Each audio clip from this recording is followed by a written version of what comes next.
meeting of the Village of Wesley Chapel Council. If you will rise and join us for the Pledge of Allegiance. I pledge allegiance to the flag of the United States of America and to the republic for which it stands, one nation, under God, indivisible, with liberty and justice for all. Please remain standing and pray with me.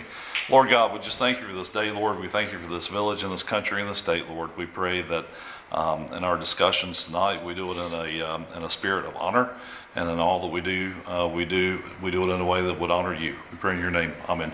Okay. That leads us to the public comments. We just have two more. Okay. So there's regular public comment, and then there's public hearing public comment. So, regular public comment, Mr. Jim Hill, if you'll... No, I was on the public hearing. I'll move you down. All right, Gordon Oliver. I wanted to give you Name in the room. good evening. Thank you. I should have just said running up here, running off the mouth. You know me, I'm always in the room. It's good to see you all again. It's a pleasure. I wanted to give you an update. There's two reasons I wanted to talk with you this evening. The first was the easement encroachment that we had back on Underhill that backed up against our property on Lindenwood. I went over and I talked to the water commissioner. I've also talked with Mr. Helms, Patrick Helms, and I've also talked with the other party that is involved, Brian Hickey, I believe is his name. I hope I didn't butcher that. I apologize if I did. He is was a police officer or is a police officer. Anyway, Patrick has agreed to remove the dirt that is on the property. They have a construction project that's coming up, and they are going to use that as fill for that project. So he has agreed to remove the encroachment onto our, the one we got the letter from the water. But I know that was something that was brought up. I wanted to backfill you on that, so you know that that's being taken care of. He hasn't dug anything yet, but the water companies came out and has come out and outlined everything, how far they need to dig, where they need to dig, and how deep it's got to go down. So they've outlined all of that for them. But the other reason I wanted to come here tonight was I wanted to ask, as you know, I live in Lindenwood right across the street.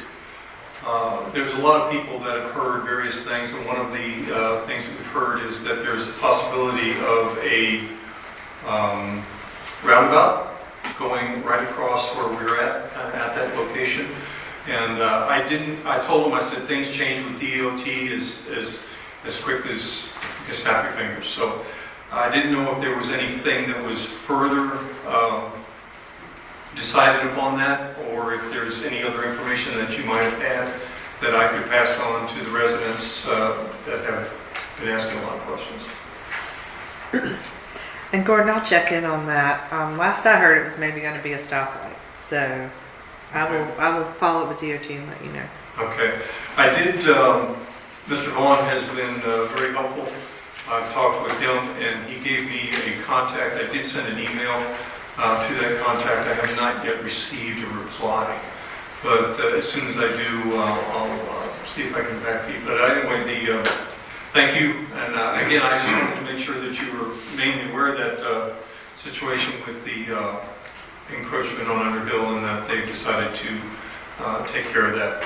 We paid for, there was a 1,000-gallon propane tank that was dumped back there, and it still had propane in it, but the HOA, we paid to have that siphoned out and the tank removed, because I was a little nervous about having something back there. I wasn't sure in what shape it was. So, but thank you very much. Have a good evening. Thank you, Gordon. It's good to see you. Good to see you as well.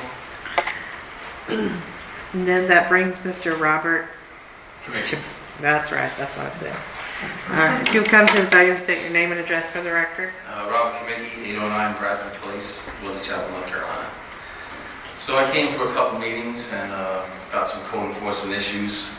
They did go out, the planner went out and The one house did clean up. He had like 30 bags of garbage piled up in front of his house against the garage. That has been removed, so I thank you for going out there. I'm here to ask the council to vote in what the mayor has proposed for outsourcing the code enforcement. I've been going through this with code enforcement, the last personnel, for over a year and 2 months with several houses. And there's always been a fear factor kind of offending people or putting us in a spot. And I think we hire somebody for that. That would be on them, and hopefully they would resolve something quickly. And if not, we'd find somebody, a different code enforcement company to do it. We've been dealing with this for a long time, and I appreciate the mayor calling me back and Ms. Hines going out to the other property the other day. It's a lot more than I got done with the other personnel in a year and a half, a year and 2 months, 3 months of communication. So I hope the council votes for that, and I appreciate it. Thank you. Thank you, sir. All right, so anybody else here to speak in public comment? Okay. Oh, you would like to speak in public comment? Well, specifically, it's not related to any, This is not public hearing, just regular public comment. right, it's just public. Yeah. Okay. And I'm speaking out of awareness, I was driving down the road. State your name and address. Sherry Killian, 1065 Nicholas Drive, West County. One of the things that I've noticed over and over as I'm driving into Wesley Chapel and our pride at Wesley Chapel, the hub here, is that the islands in the middle of the roads are not maintained in any way. I know you've got upcoming budget concerns, and I would highly hope that that might be part of maintenance with, I know DOT, areas have specific regulations on things, but other towns seem to manage it. And it's always an embarrassment to me to see all kinds of fill around the islands, grasses and things as we get more into the growing season. So I would encourage possibly consideration on cleaning that up on a consistent basis. Thank you, ma'am. All right, that leads us to additions, deletions, and adoption of agenda. Council and public, we have had a recent staff change, and I do not quite have the minutes ready for review, so those will go on the June agenda, so we will not have a consent agenda this month because I'm not quite ready. You just saw them today, and I want to give you time to read over them.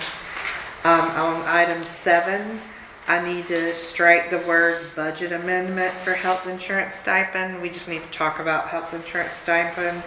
And I need to scratch budget amendment for interim finance officer. We just need to talk about the finance officer position. And then for closed session number 16, it just needs to say it's not for personnel, it's for attorney-client advice. And then does anybody else have any additions, deletions, or changes for tonight's agenda? We should have a budget officer. Do you want me to put that in there and just do that? This is just name and need for distribution. Budget officer for you. Yeah. So can we do item I, budget officer? Yeah. What was that number? Can you repeat that again? What was that? 7I. We need to appoint a budget officer.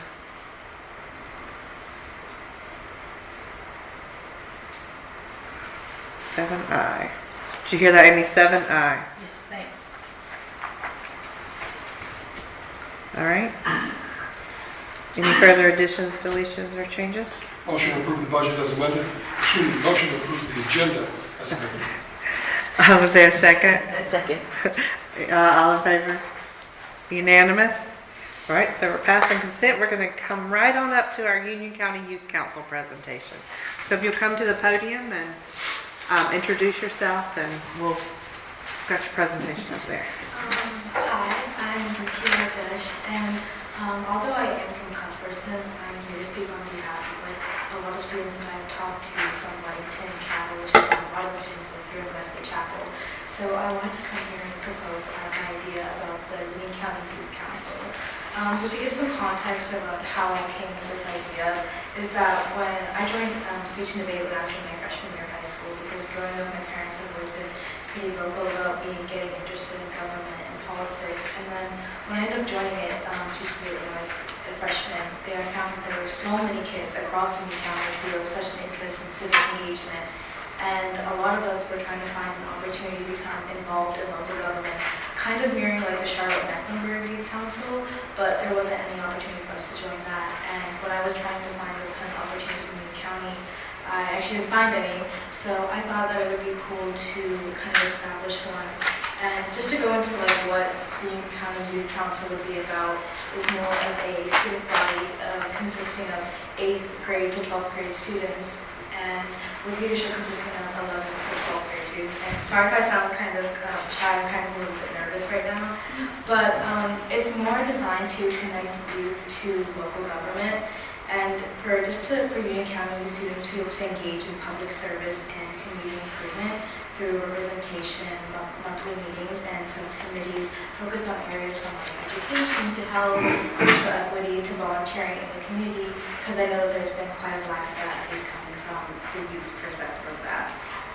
So I wanted the initiative, like the goal of this, to aim towards leadership development, encourage more community engagement from high schoolers across the county, and key initiatives could even be like voter registration drives partnered with Turn Up Activism and Generation Nation located in Charlotte, mental health campaigns, and advisory reports to county officials on policies that directly affect youths in our area. So the council will operate on minimal budget needs, but I'll go over that later. So to talk more about who's involved, that would be obviously the council members, leadership members who would be 11th and 12th graders. Obviously advisors would be our educators, maybe in-library mentors from the Union County Public Library. I talked briefly with a lot of my teachers from my school about that, as well as Ms. Green from the Union County Public Library near my school on Cuthbertson Road. And they all seem very interested in it and excited about the possibility of students becoming more engaged with local government, and then community organizations, and of course local government would also be involved. So the council structure is going to be more like obviously the 8th to 12th graders, and then monthly meetings would be held in public venues like libraries and government centers. At our libraries, you can reserve these huge meeting rooms with seat up to 50 people. So depending on where you're in Wesley Chapel, the library is located closer to Weddington High School, or even directly in, or in Cabot or Socrates Academy, or at least in Waxhaw, that would be either, I think, Marvin or Cuthbertson. And then student officers would be president, vice president, and so forth, and therefore. So I think to go over the objectives and goals, I have 3 main ones: civic engagement, youth representation, and youth-led initiatives. That would be where members would participate in public forums, town halls like these ones, and obviously there isn't many kids present here today, but hopefully in the future that could change. And more voter registration drives, because once you're 16, you're able to pre-register, and there's only been about 6 students, at least from my grade, who took the initiative to want to register, but just weren't informed about it. And I also want people to use this council to promote community service projects as well. And with youth representation, you have input on policies that are directly related to youth matters, kind of acts like a policy review panel. We have something similar to that at our school called the Principals Advisory Council.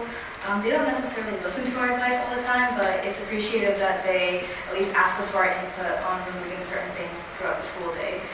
And I think this makes between our staff and student body a lot more connected, and we're more comfortable reaching out with the issues that we have with our day-to-day basis. And when our staff is more receptive to that, it just makes everything a lot smoother. So I think that could be cool if we implemented that countywide.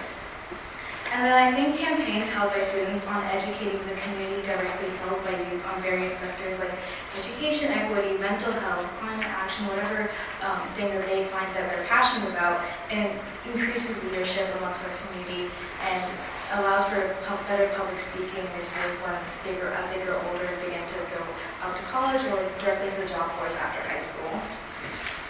And so regarding countywide collaboration, that could be through a youth voice podcast or blog or YouTube channel. Social media is like a huge thing nowadays for students to become more educated about government, and that's how I found out about speech and debate, and especially congressional debate, which I'm super passionate about. Through a youth voice podcast or YouTube channel, it allows for us to be more educated, and it's easier for students to learn more about government rather than sitting and reading a book or whatever. If they hear it visually, they're able to take part in active campaigns. Budget and funding. So I think a program coordinator would need to be assigned because there needs to be some sort of parent guardian oversight where someone who's a lot older, but the venues could be public facilities, which are low to no cost, as well as materials and events could be managed by our student volunteers. I mean, I think that most would use a lot of pens and markers and papers, but that can be covered by our libraries. And transportation is, of course, self-funded, and then project costs could be grant seeking, but that's only if it gets to a large enough scale. And then lastly, for partnerships, I talked briefly with the president of the Charlotte-Mecklenburg Youth Council, and he said that it's not that hard to get into contact with Generation Nation, and the Union County Public Library, I'm assuming they'd be pretty receptive to something that brings in more and more students into their libraries, as well as the NAACP, which works closely with middle and high schoolers on social equity issues. So I'm assuming they would be very proposed to working with us on issues like this.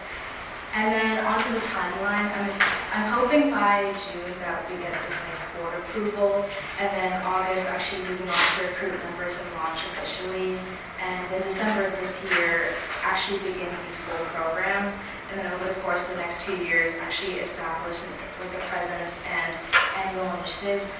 I had an idea about a youth summit where it's a day where students can come from across the county and talk and actually present their issues at a panel to government officials from across the state.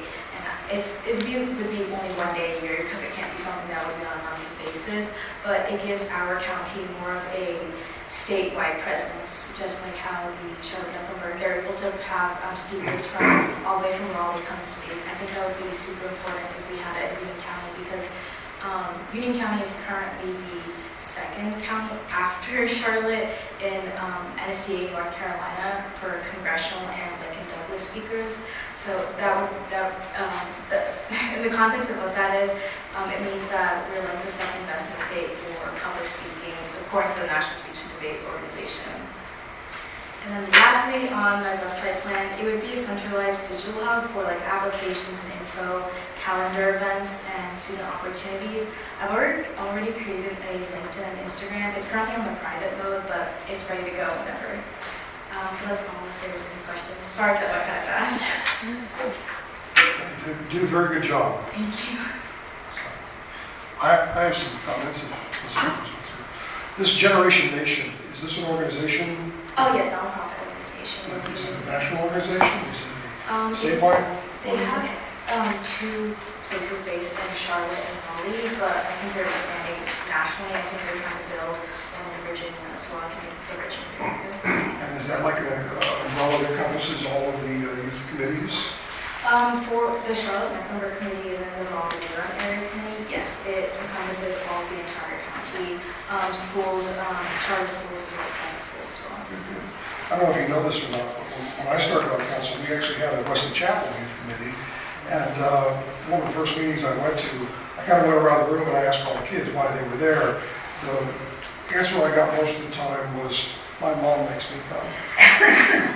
So my follow-up question would be, is this going to be a long-term thing that if we get a bunch of people that are passionate about it, are they going to be able to pass that down to the next generation of students?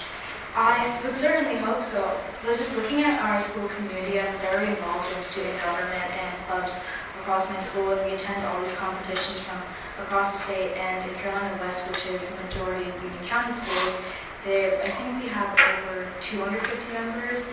But then if you look at other clubs in our school, like Student Council, DECA, and I go to Teen Corps almost every Monday, which is located in Monroe, and there's about 30, 40 kids that show up every single Monday trying to become a defendant or prosecution. So I think a lot more kids, at least these days, are wanting to learn about politics, government, and hopefully it can help them when they're in any sector of college, whether it's education, medicine, public speaking, communications. I think something like a youth council is important to establishing those kind of connections, and it gives us the opportunity to network with our local officials. Good. Are you familiar with the WUMA organization, which is the Western Union Municipal Alliance? Yeah, I actually had a meeting with Joel where he mentioned that. Okay. Because Amanda, our mayor, is the vice chairman of the WUMA organization, where all the Western municipalities get together. You probably do good to maybe tie in with one of their meetings, and you get a much wider audience. Check a lot of boxes all at once. So. And one of the things that makes those things successful is, especially with Union County being a large county and youth coming from multiple parts of the county, like rotating the location of your meetings, because we all take turns, like we'll host a month and then Webbington. So if you could host around the county for different groups of kids to be part of it that might have trouble getting to Cuthbertson all the time, would probably be really beneficial. To address that, I think my idea was that we have 1 to 2 representatives from each school. So for the Wesley Chapel area, Weddington High School could be a good location for students located in Wesley Chapel, because they're not going to be able to travel all the way to Sun Valley or to just have one meeting. And then students who live in the Sun Valley area wouldn't be able to come to Cuthbertson or as accessible as others. So I think to address that concern, yeah, there would be more centralized meetings at these individual high schools, and then entire council meetings would be held in public venues. Have you had any conversation with county commissioners yet? Unfortunately, I did reach out through email, but unfortunately no one has contacted me yet on that. So Well, the great thing about the county commissioners meetings is they're just the same format as this. Anybody can walk up to the podium for 2 minutes and you can talk to them about your idea. And then after that, I'm sure, once you've shown who you are, what you can do, and what your plan is, they probably take a little bit more interest. So I definitely recommend you get on that public comment section of the next, whatever is convenient for you, the next county commission meeting. thank you. And I would say it's usually only 3 minutes unless you're able to get on the agenda. And I would say explain why you're talking to them and what you want from them. Okay. It's good to see somebody so active at your age, wanting to be somebody who gives back to the community and organizes people at your age to do something like that. So Thank you. I appreciate that. I really appreciate your time today. And I'll email you about WUMA if you want to come present there. Okay, thank you so much. Thank you for your All time. right. Thank Keep us you. informed as you move forward. You have all of our public emails. You're more than welcome to just send us an update whenever you get a chance. Monthly, quarterly, whatever makes most sense for you. Well, I think I'm to the next meeting and chat you about update on that. Thank you. Let us know if you need anything. Thank you. All right. And that leads us to Mr. Bjorn Hansen. He's going to come up and do a presentation on Union County's Critical Intersection Program. I know we all have a lot of road questions and concerns, but tonight he is here to speak specifically about the Critical Intersection Program.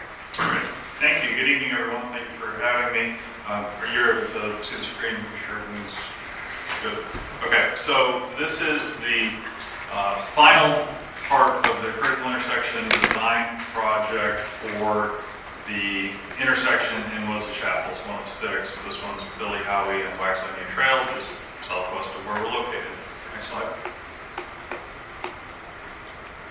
So there were 6 intersections throughout the county that were a part of this specific project. 2 were in Marvin, 1 was in Monroe, 1 was in Fairview, 1 was in Indian Trail, and then here in Wesley Chapel.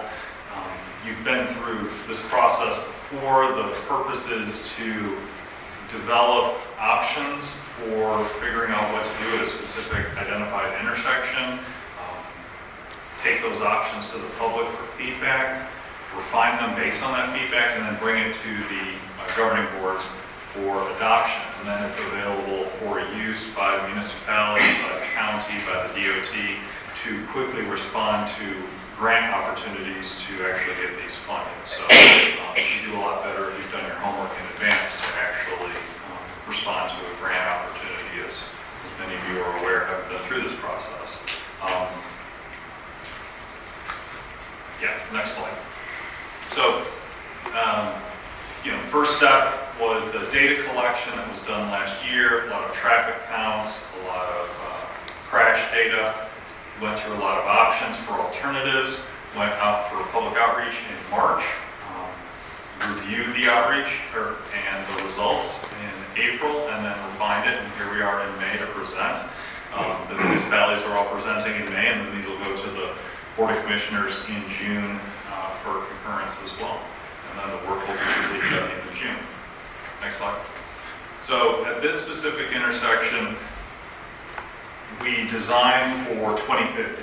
And the reason why is because optimistically the earliest any improvement would be in place would be 2030, and you want to have 20 years of useful life out of the project. So that's best case scenario, is that a project would be in place by 2030. And there was a review of the types of crashes that were occurring, whether a signal would be allowed by the DOT. Just because we asked for it or you asked for it doesn't mean that they're going to agree to it. And then what kind of design considerations are necessary to deal with the crashes that are occurring in the patterns. Next slide. So the design is not the final design. This is a conceptual design that will get us in the door for what would actually get funded. Final design would be based on actually sending crews out and collecting a lot more specific information. And so therefore the footprint of the project could move slightly based on that work. But this gets us in the ballpark in terms of what we're considering. We're not considering a realignment, we're not considering a roundabout, we're considering a intersection with turn lanes. That's the ultimate recommendation. Next slide. In terms of public outreach, we had approximately 100 responses from Wesley Chapel for this specific intersection. They weren't all Wesley Chapel residents, but mainly they were, and did through the normal outreach processes we use. There were the social media pushes, there were mailers to the property owners within a relatively small radius around the intersection, perhaps 100 yards. There was a virtual community meeting for this specific location, as well as pushing it out through county Sunshine List and our weekly newsletter that goes out to literally tens of thousands of Union County residents. And again, had approximately 100 people attend. We had at least a dozen attend the community meeting. There were a lot of questions that were asked, so that was very helpful. Next slide.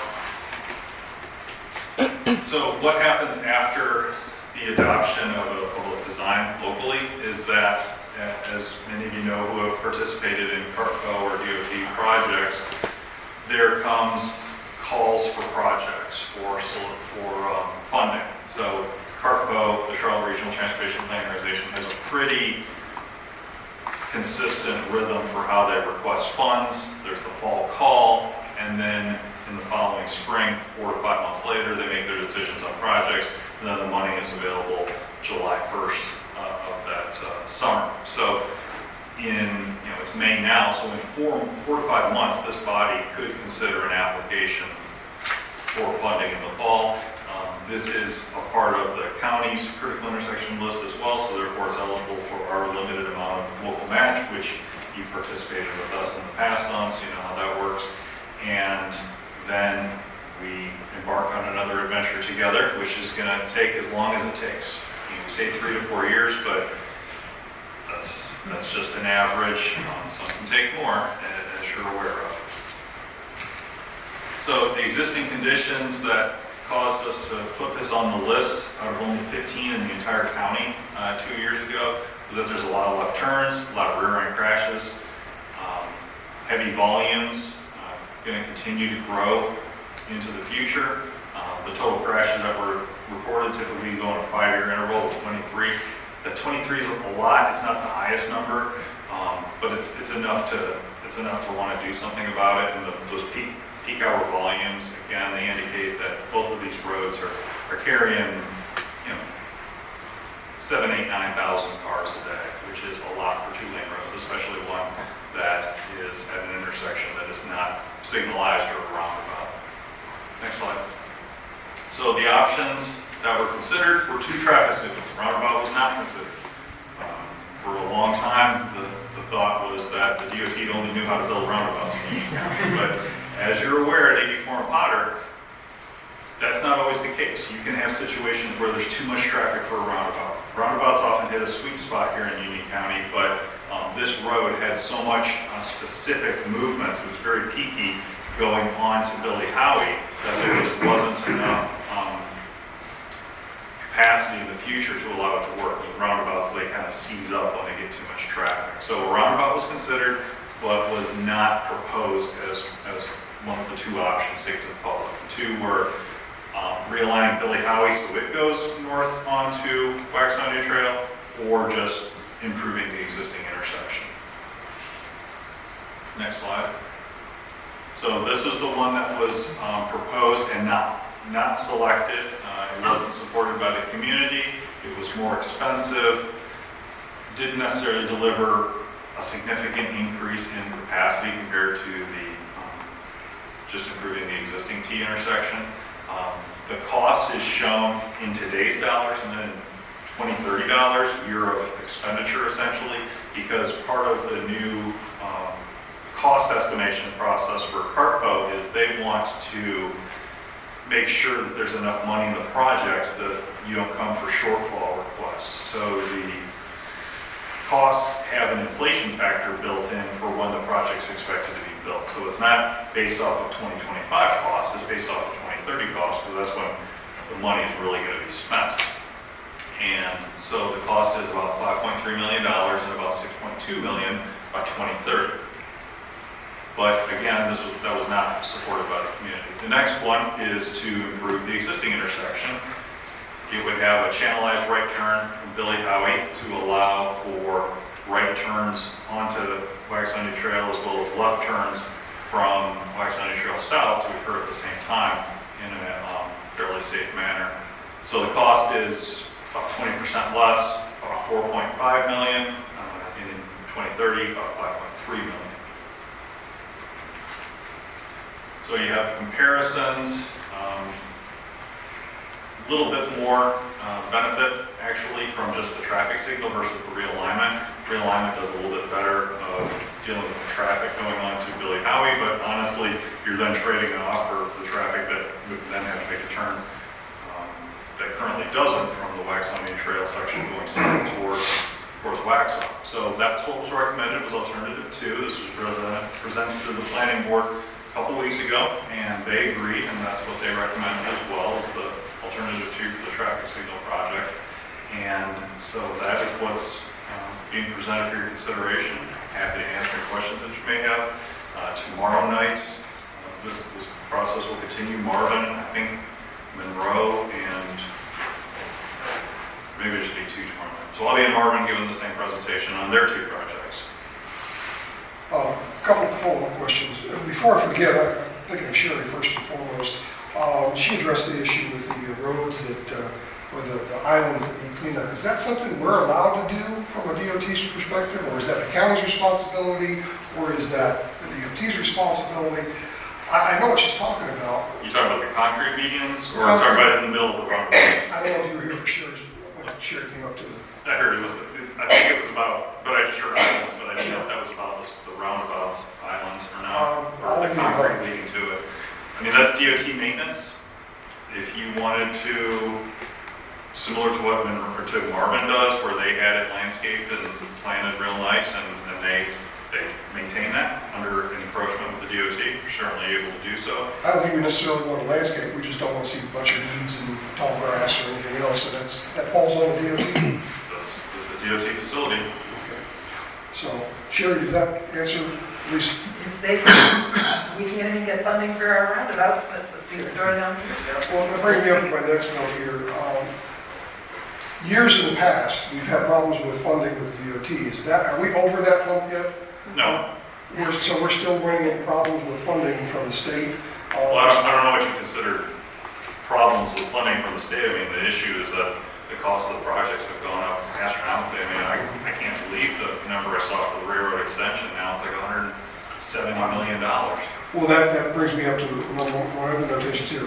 When we're asked to participate in some of these improvements, it's usually a percentage versus a flat fee of X number of dollars. The problem is with a percentage, let's say we commit to 20% of the project, the project goes from $3 million to $15 million, that's going to blow our budget at some point.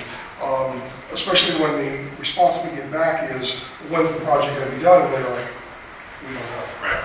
So, is there any way that we could create any kind of a safeguard for the taxpayers in Wesley Chapel so that they're not just on the hook for a percentage of a project, but a set dollar amount so we can budget for that? Each project is different. I've been a part of ones where the county was the applicant. I've been a part of ones where the DOT was the applicant. We've been a part of ones where the municipality was the applicant for the funding. Whoever's the applicant kind of takes on that responsibility, and how the contract is written deals with whether it's a one-time contribution of money and the DOT is responsible for any overages, or whether there will be a requirement to contribute for any overages.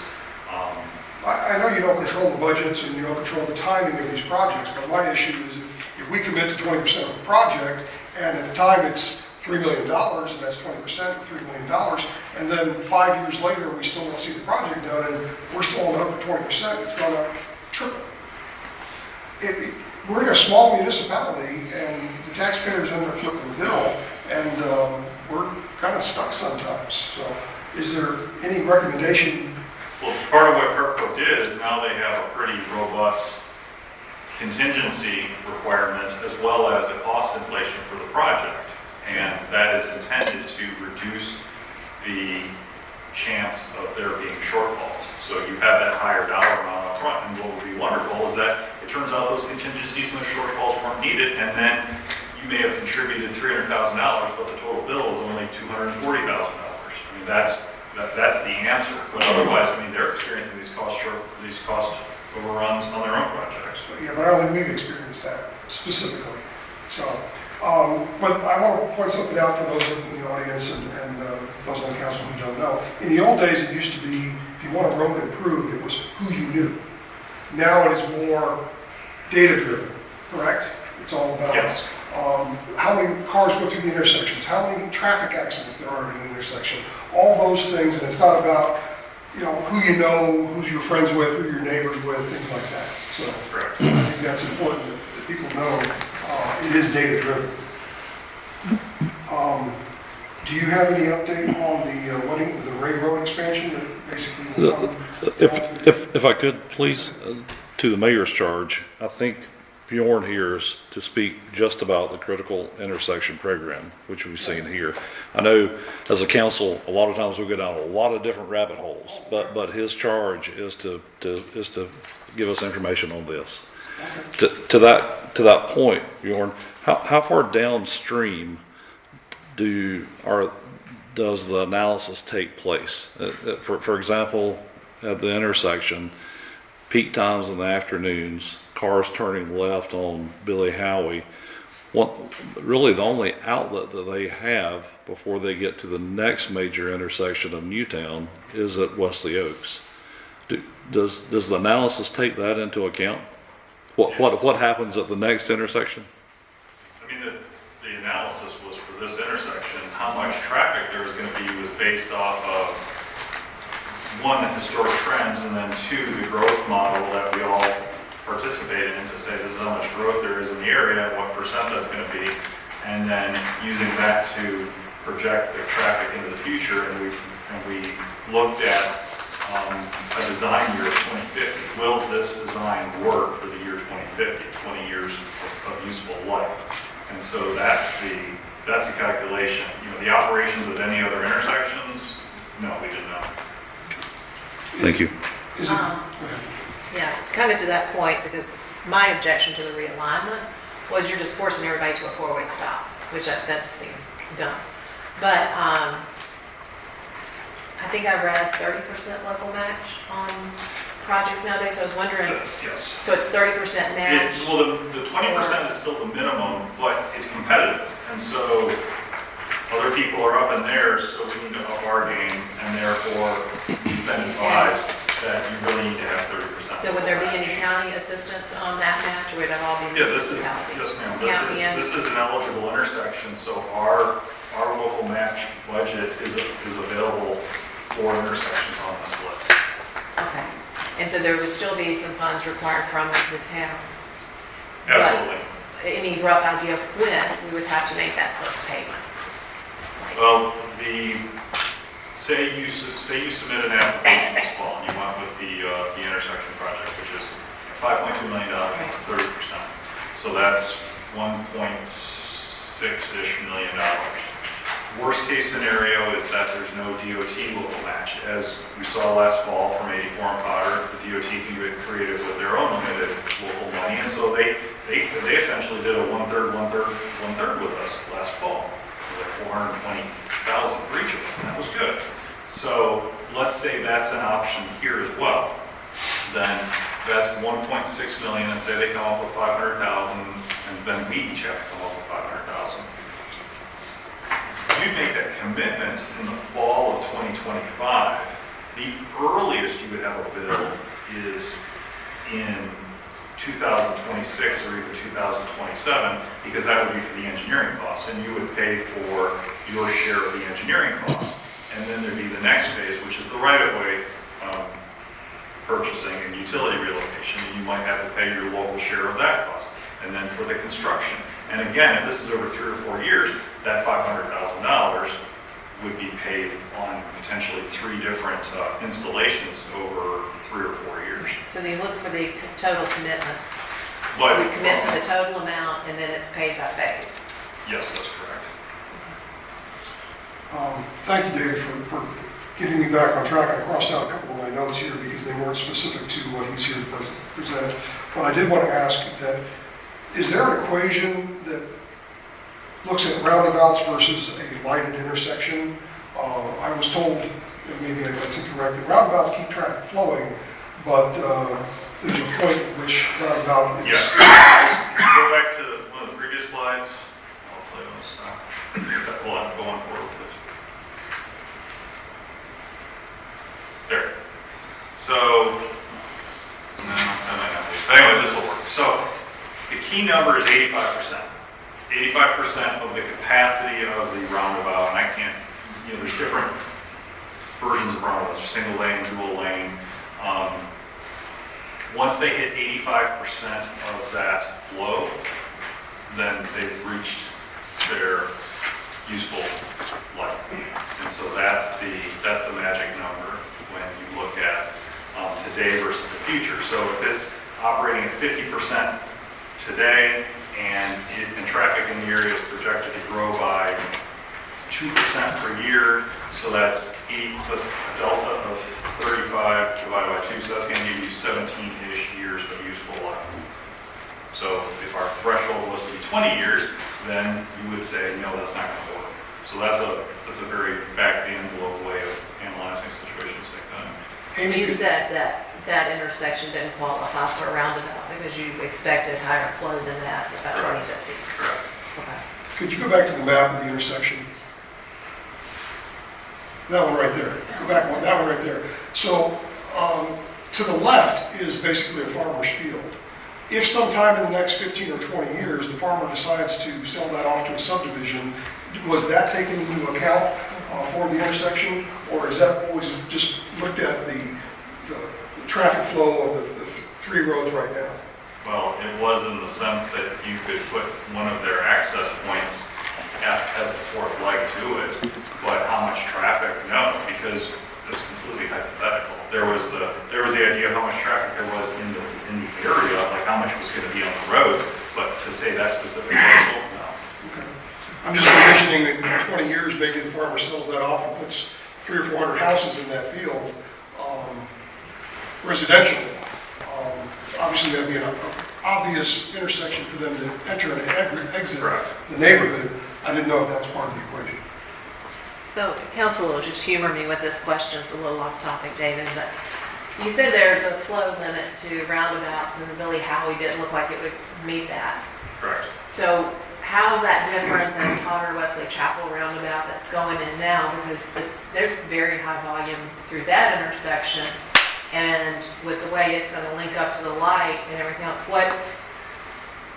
just concerns about it clogging up I don't know. much sooner than we know. I don't know, I'm not a part of that project, but I do think that the fact that the bow tie intersection that you saw last fall Yeah. at 84 and Potter, where there was like the intermediate roundabout, Yeah. was intended to take some traffic away from that as well, as people make those Well, kind of U-turn lefts.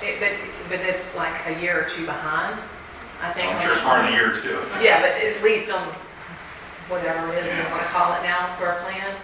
But, yeah.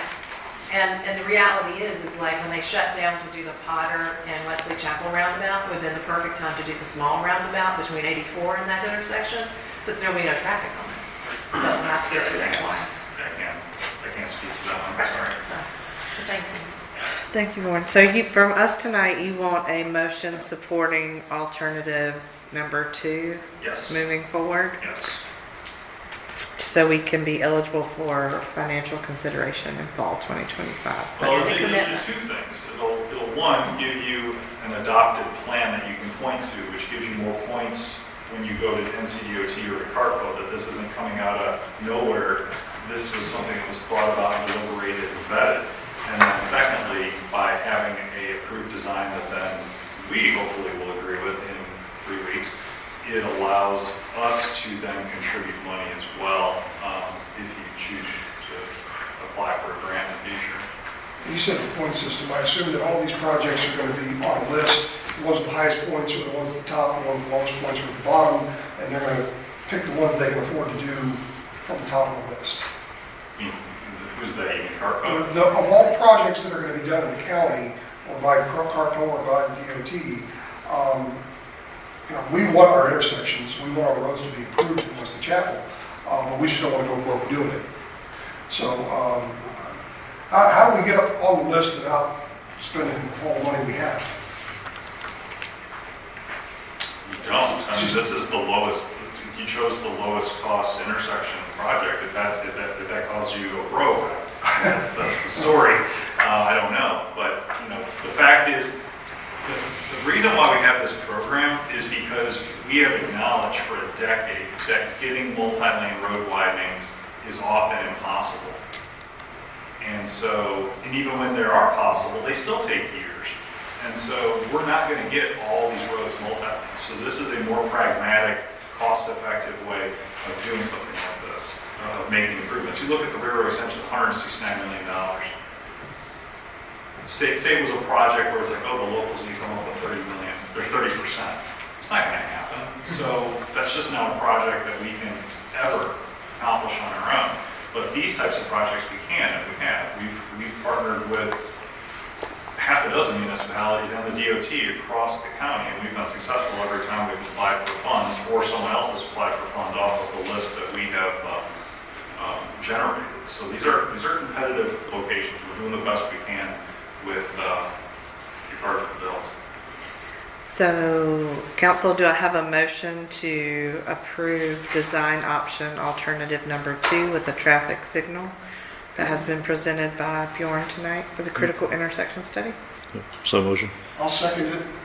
In discussion, I want to say, how firm are they on the timeline? There is no timeline. Okay. So, once The again. timeline is to apply for funding. Oh, that timeline? Yeah, that's every fall, so that will absolutely happen this fall. All right, all in favor? Unanimous? All right, thank you. Thank Thank you you. for having me. Thank you for coming. Sorry, I forgot off the top. It's okay. All right, so that leads us to the finance officer report. At our special emergency meeting on April 17th, council nominated Lori Bailey to be the finance officer, and she was sworn in, so she will be giving our finance officer report this evening. Thank you. So just to bring you up to date on a few things. One, since I was appointed, I have been bonded, so we're all good there. At least I feel good about that. One is that we have signed a contract with CLA, who's a national consulting accounting outsourcing company, to provide us with what is called catch-up bookkeeping. And we're just very grateful for how quickly they jumped in and met with us. We had this done by the end of April to be able to have somebody in here working with us. And so there's a couple of things to understand about the contract. This is considered a project, so there's project rates. They also have longer-term outsourcing capability that would be at different rates. Don't know what that is, but this is the business that they're in. And so this contract gives us access to a consultant for 32 hours a week, and then there is a manager role that there is also going to help us with the budgeting and the audit process and as an expert as needed. So they've been very helpful, and it's wonderful. It's been doing great. So when we look at what we expect, because this fiscal year of FY 24-25, estimating that the expenses for CLA will be around $56,000 in May and June. And so we need a budget amendment to move $56,000 from the unassigned fund balance to the finance account professional services. And this is for specifically the CLA? This is just for CLA. Before we take this to a vote, what's the long-term goal here? Is this going to be a short-term Band-Aid, or is this going to be... To be determined. Okay, well, it's kind of hard to vote on something we don't know how long the contract's going to run. Well, the contract right now is going to run through the end of this budget year. Okay, so then we would have to discuss this again. It will be a budget discussion, yes. Okay. All right, go ahead. So, Council, Lori just asked for a budget amendment to move $56K from unassigned fund balance to finance account professional services. So motion. Second. Any further discussion? All in favor? And does that include specifically the budget meeting Wednesdays? Yes. Okay. Yeah, we will talk about next year and Yeah, no, the budget meeting, what he's talking about is, we'll get to that in a minute, but they will be attending our budget meeting, and they will be here for 2 hours, so we will keep the budget meeting to 2 hours. We will be paying about an hour for the entirety of the meeting. I just think it's important that we have a third-party company overseeing this specifically. absolutely. Yes, absolutely. It's been Independent. very helpful. Company. The next item is to appoint a deputy finance officer, and this is just to keep us in compliance because the finance officer, deputy finance officer is required to sign checks along with the second check signer. And sometimes it's just not always possible that I'm here or available, particularly like this. It doesn't happen over the weekend, so that's what the event. So that's just to help us keep that straight. And so for ease of activity, we have asked Amy to be the deputy finance officer, primarily to serve as the second signature or the private finance officer to signature on checks if Lori is not in the office. So we need council to make a motion to appoint, and then we would need to swear in Ms. Mumpower.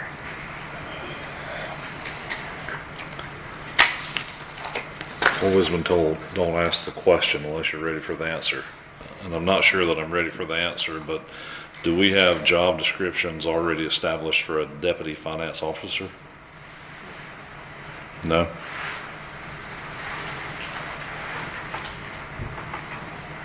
It's not a role we previously had. Okay. But we need to have a backup, as we need somebody to be the finance officer to sign checks. Well, if I understand correctly, you need another person to sign checks. That's the goal. Our policy requires 2 check signers, and currently the mayor, the deputy clerk, and the finance officer are on the signature card with the bank. Okay. But the statute is finance officer, deputy finance officer must be one of the And, signatories. and that's assigned by statute. I mean, that we can't say someone else. Yeah, it wasn't me Could just be saying, the "Oh, third let's do party. this." Yeah, okay. But It Amy was is, me going, uh-oh, we need to do this. but Amy is the deputy clerk, already has that function. She can be the second signature.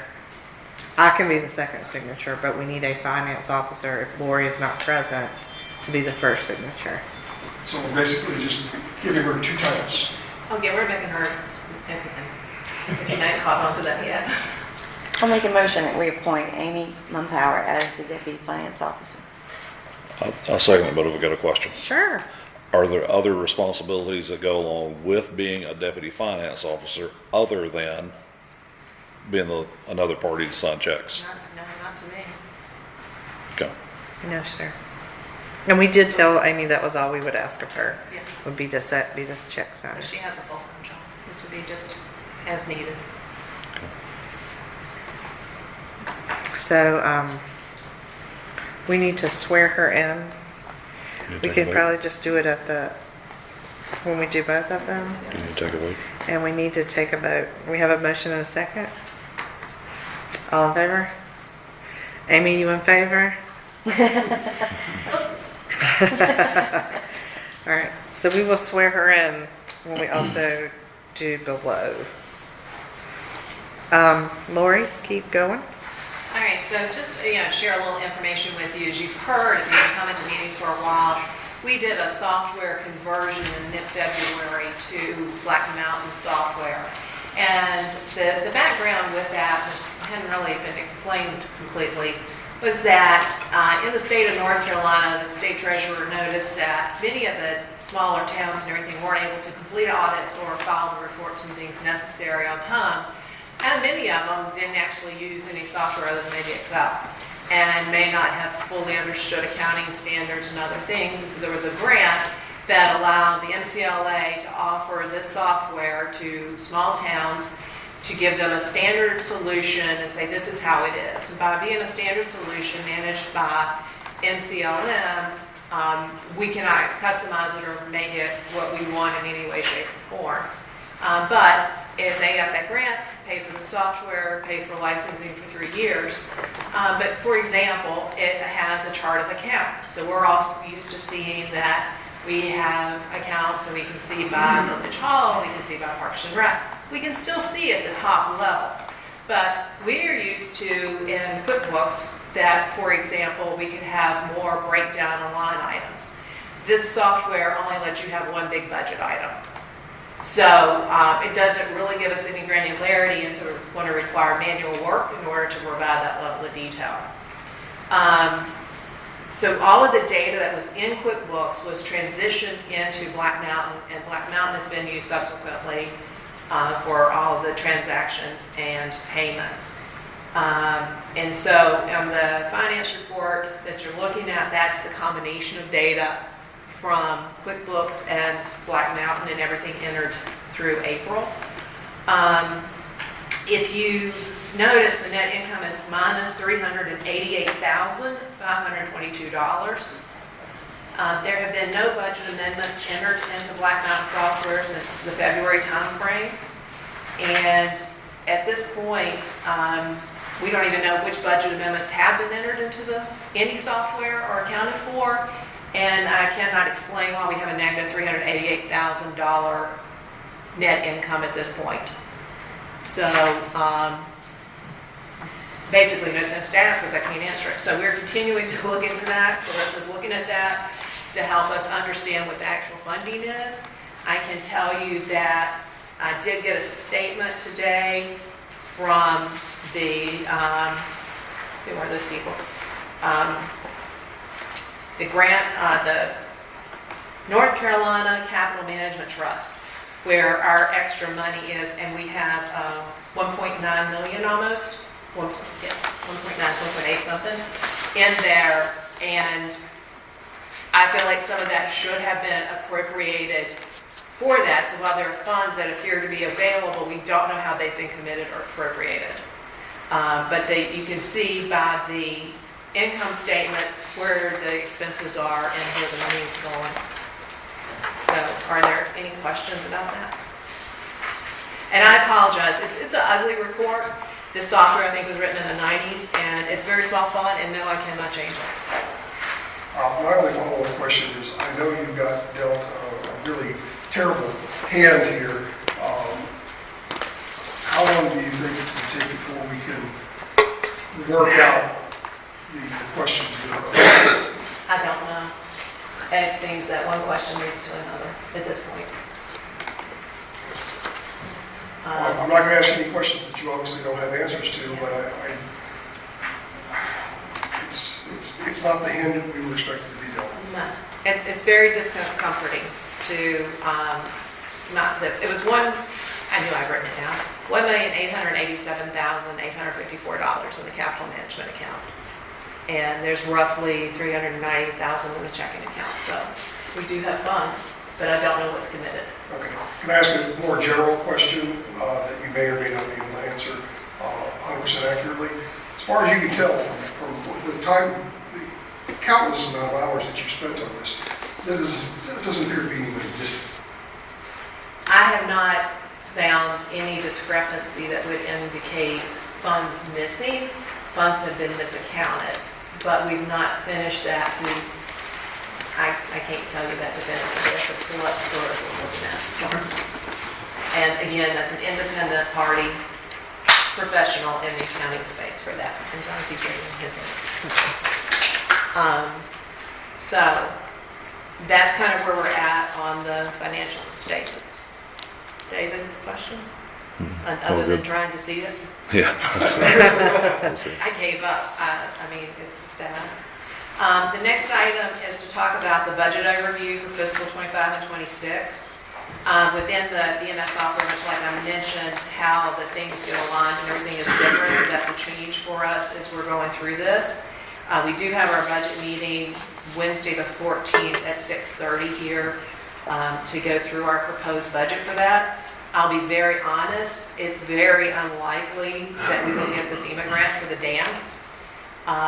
Given if you just listen to the news, there's just no money.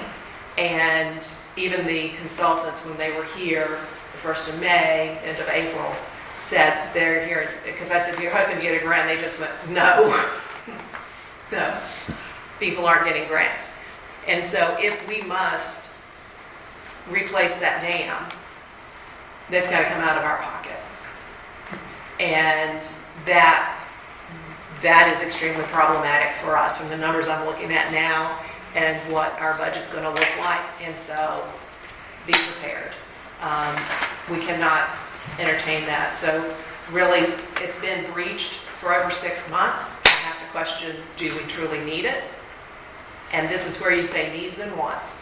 And so if we don't truly need it, is it something that we could then budget for over time and do it that way? So that's going to be a big, it's $1 million. The quote was $980-some thousand last year, and costs are only going up.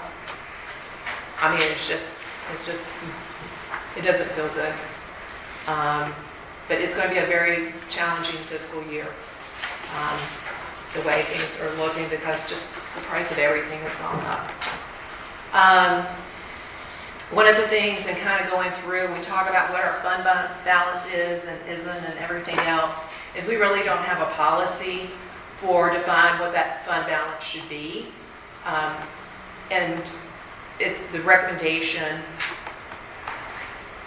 digging into this alarmed a lot, but part of the recommendation is by having a policy, council could say we want it to be $1 million or we want it to be 100% of the annual budget, whatever, and then each budget cycle, that fund balance would have to be maintained at that level, even if then that money coming from the budget into the fund balance to keep it there. And so that is something I recommend that we pursue in the future of getting that way we aren't saying, well, we just got all this money. No, by policy, that's the amount that we want to keep. There's information available for different size towns and based on the expenditures that you usually have. And looking at some of our benchmark towns and other stuff, it's a lot of variance in how much fund balance they have versus their expenditures. And so, like the average expenditures for typical budgets of 100,000 to $1 million, which is where we normally are if we don't have a dam to pay for. Expenditures of 394,000. That's like half of ours. But they kept in a fund balance average of 1.4 million. So we're kind of out of whack with that. So again, money's getting tight. But isn't there a state requirement as far as? That is a fallacy. Really? Because Yes. I've been told for years that we, A lot of people have, and there's a whole school of government blog about it. Just Google it and you can read that that's not true. okay, Because otherwise it would make life easier. well, no, I just. No, I'm serious. It would be like, here's what we say, but there's not. I've been told for over a decade, we had a minimum that we had to keep. Nope. Nope. See, the things you learn. So are there any questions? And then, so again, we got the meeting Wednesday night. The other thing that's a bit of a change, because where we're going to have the CLA here is we're not going to be asking for presentations. We've gotten your input. Council has copies of that for us to go over, but that would just save time not to have to go through actual presentations about department budgets. So any questions about the budget overview process? We'll be staying on task because we're paying by the hour. The next item, making sure I'm on track. The NCLM had offered the ability for municipalities to purchase health insurance through them for our employees. That program's ending the end of June. And so by us being a very small village, us getting individual coverage would be prohibitively expensive. And so one of the things we've been looking at was that instead of taking on the responsibility of providing the insurance, that we just give employees a stipend for them to supplement their insurance wherever they may get it from. Still need to do a little more research on that in terms of making sure we're crossing the T's and dotting the I's and that haven't missed anything, but apparently it is something other places are doing. And because there's a lot floating around now where the MCLM is canceling this program of other towns saying, what are your options? How much are you funding? How much are you doing? When is it done? So it is a statewide kind of conversation at this point. And so in looking at that, instead of just picking a number, I felt that it would be better to have some sort of benchmark so that we could, do the same every year. Instead of just saying it's, $100, next year it's $102. What would we tie it to? And I felt like that something that's easy to find and do is the North Carolina state employees. That if you look at that, it lists out cost of insurance for the employee alone, the employee plus spouse, employee plus kids, or entire family. And I proposed that we could use that amount with the difference between the spouse and the employee. So whatever that difference is what we would put as part of our stipend for the year. And use the 80-20 plan, which is the more generous plan. Also, they use their enhanced vision plan and their dental plan, I can't remember the name of it, but use those as our benchmarks to come up with the title. And so within that, we need to look at, and I apologize, I don't have the actual amount in front of me. There is money in the budget for this. That's not a problem because we have it already budgeted for this year, and it'll be a budget item next year. But once we get the amount looked up, because I It did would not be, recommend that. so for medical, it would be $700, it would be $650 a month or $7,800 a year. Dental would be $56.84 a month or $682.08 per year. Vision, I got the total in a second, David. Okay. $12.52 a month or $150.24 per year for a total of $719.36 per month or $8,632.32 per year. And so I would request an emotion, and I don't see the need to get to the cents that we do $720 unless there's an objection. That we make a motion to provide and approve giving employees a stipend of $720 per month in lieu of providing health insurance starting in May 2025, and that carries us through this budget year. And also adding a personnel policy amendment to, Yes, and it's not documented in our personnel policy, and that would have to be updated. update the personnel policy.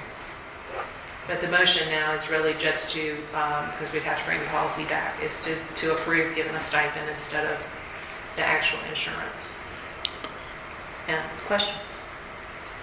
And that would be applicable to full-time employees only, right? That's where we're at with our policy, is to look at that. We only have full-time employee participating. Okay. That was going to be my question was, what is the And we only participation have rate? one full-time Yeah. employee. So, George, you have your contract, Emily, your contract, Brandon is contract, John, you're part-time? Okay, all right. So, If you repeat your request. my request is to approve a monthly stipend of $720 for each employee in lieu of providing health insurance starting in May 2025. And adopting the personnel policy accordingly. So motion. Second, Any further discussion?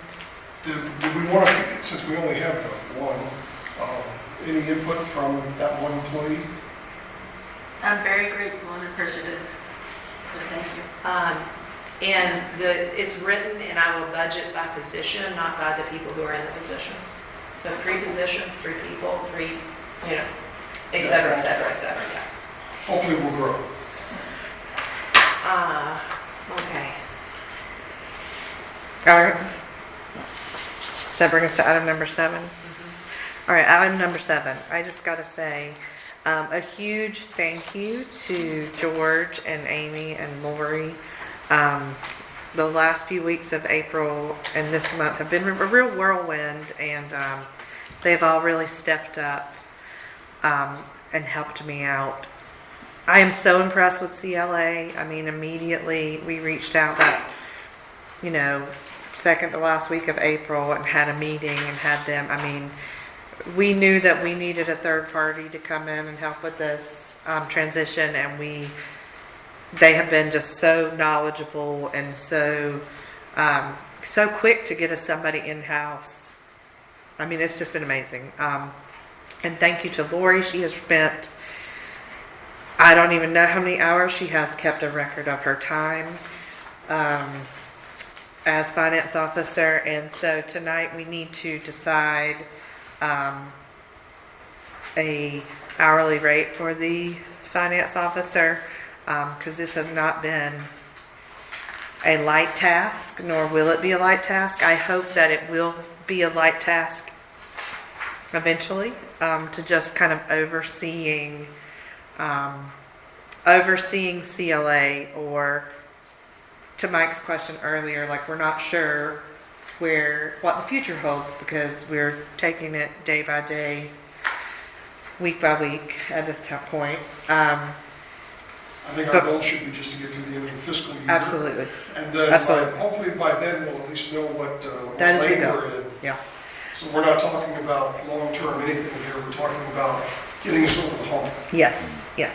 So to that, Mineral Springs pays their finance officer $45 an hour. I am open to ideas. Lori's going to recuse herself from this I have to discussion, excuse myself from this discussion. or any kind of motion. Well, from what I understand, payment hourly of this type of person can range from like $140 to $250 an hour. That's what, I don't know if that's how accurate that is, but if that is accurate, I would suggest that we at least pay her half of the low end of that, which would be $70 an hour. And just to list out some of the stuff she's done: obtained a bond, make all the bank changes, administrator changes on all of our various systems, paying village bills until the catch-up bookkeeper was hired, onboarding this catch-up bookkeeper, learning various software and systems, drafting the proposed budget. She worked 56.75 hours in April. The weekly average that we thought we had, the weekly average is 30, and should be much less once the budget and audit are completed. So,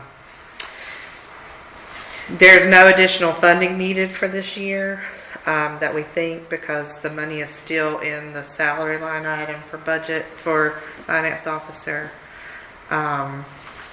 We would have to do a motion to move the balance of the budget and associated payroll taxes from administration full-time regular wages and FICA to finance account part-time regular wages and FICA. That's not confusing. And the official title is going to be finance officer to oversee the CLA accounting group. We have to have a finance officer who is either one of us or staff. And let me rephrase. The day-to-day operational will be CLA accounting will be responsible for, but Lori will be overseeing that. I'm fine with that. David's doing some math, so I'm going to. I'm not an accountant, so, No, yeah. but it is, I didn't know a company like this existed, but they have a lot of experience with government, and I am so thankful. Clarissa and I have talked over a Zoom call that I am so excited to hug her neck on Wednesday. She better watch out. But Lori has spent many hours, and I am so appreciative of that, because there's not anything else I could take onto my plate, and she has really stepped up to do this work. I agree, and just with the report that we got, I feel comfortable with those numbers. I mean, again, that's in a fashion and a format that I've been used to seeing over the past. That is a standard 6 years. report out of the software. Yeah. Okay. So yeah, kudos, thanks. Kissing your feet, anything that I can do at this point to Just show say her the thank money. you. Show Yeah. Yeah. Well, you know what I think, so I mean, anybody else have a suggestion, that's, I mean, you know. Other municipalities, Amanda, you said that. I know Mineral Springs is $45 an hour. Okay. But now that's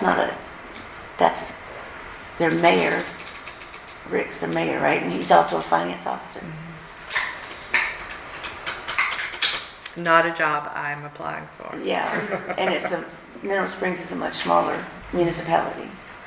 And his job role would be a lot less than what she's gonna have to go through and what they're having to weed through, the thorns and the everything. So a smaller municipality, what is their budget, their yearly budget, do we know? Isn't it around 300?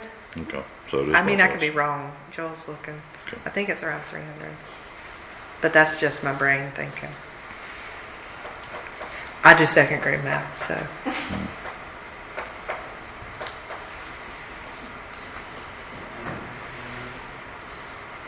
Here's the proposed budget. Total estimated revenues, according to the budget that I found for this upcoming year, is $463,480. It's great having the money on the, I know. I tell you I know. what. It really is. All you do is search into the search engine. Thank you, Joel. You're welcome. You're amazing, Joel. Search what? You just I'm with you, dude. now how much do we have to pay Joel? Right? I don't think we could afford him, actually. I don't think we could afford him. Joel, one day we're all going to be working for you. Well, I'm only getting paid $12.50 an hour down the road for the internship, so if there's anything larger than that, then maybe. Upward and upward.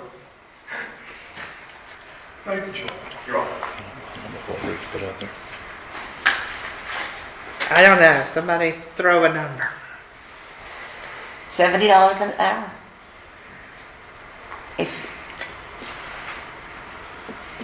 I mean, it's not like it's forever. I mean, this is Right. going to be a temporary thing, but still, she's got a lot of, I mean, just from what she's done and found and everything, she's definitely worth it. When I was a kid, I had to put up Christmas lights on the house, and I had that ball of lights, my dad handed it to me, he said, here, untangle this, and it was a project. You've just taken on that project, and I don't envy you doing it, so I'm willing, at least for the short term, to pay you a decent wage to take on that headache more than anything else. So So Deb, I'd like to make a motion that we pay our finance officer Bailey $70 an hour, effective April 17th. effective April 17th. Second, Any further discussion? All in favor? Now I need a motion to move the balance of the budget and associated payroll taxes from administrative full-time regular wages and FICA to finance account part-time regular wages and FICA. so motion. Is there a second? Yep, second. All in favor? More Thank work you. for Lori to do. Yes. That brings us to item 8. Well, can I say something before we do? Sure, yes ma'am.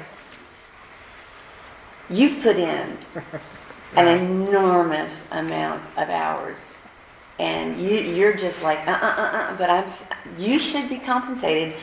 I mean, you had to spend your entire spring break here. You didn't get a break Okay. because you were working in here. So, I mean, I just think, It's okay. I will second that because she seriously did. It's spring break. She was working on council work all the time. and it's Other not than just to the spring, dentist I mean, or she something. does I could it go to the every dentist. day. I mean, But the call she had to make, and because there was not a smooth transition and handover of responsibilities, it was kind of abrupt, that, she had to make a lot of calls and jump through a lot of hoops as mayor to make a lot of that stuff happen.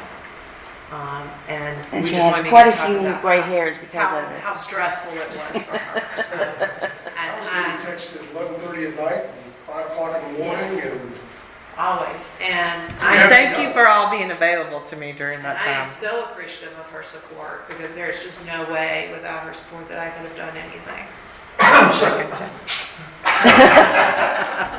Pretty much. It's a team, right? It's a team. From Amy to George to Emily to y'all to Lori, like John, it's a team. You take it on though, this is part of your job, and it is part of your job, but it's also over and above and beyond, I think you deserve more than the $50 a month you get. It's okay. It's okay. I appreciate your gratitude. Thank you. Yeah, but I'd like to, I mean, what do you got? I mean, don't you think she should be compensated for the time You she's put can't in? change an elected official's pay during the... But we can Fiscal year. change it come budget time. Okay. I'm not asking for that. So I write know that this is in the completely and agenda. totally, I knew you'd be upset with me for saying it, but I'm saying it anyway. just trying to give you the appreciation. I appreciate the appreciation. Okay. I do it because I love y'all in the I town. don't think anybody's up here to get rich or Nah. doing it for the money. We're all No. down for that. Yeah. So we need an approval, or we need to discuss the Union County Chamber of Commerce membership renewal. Membership is $337. Do we want to continue as a member of the chamber? And if yes, we need to make our That's a interim. year, $300 a year. See, that's, I feel like that's a bargain. I mean, I do. And I think it's our civic responsibility to support our chamber.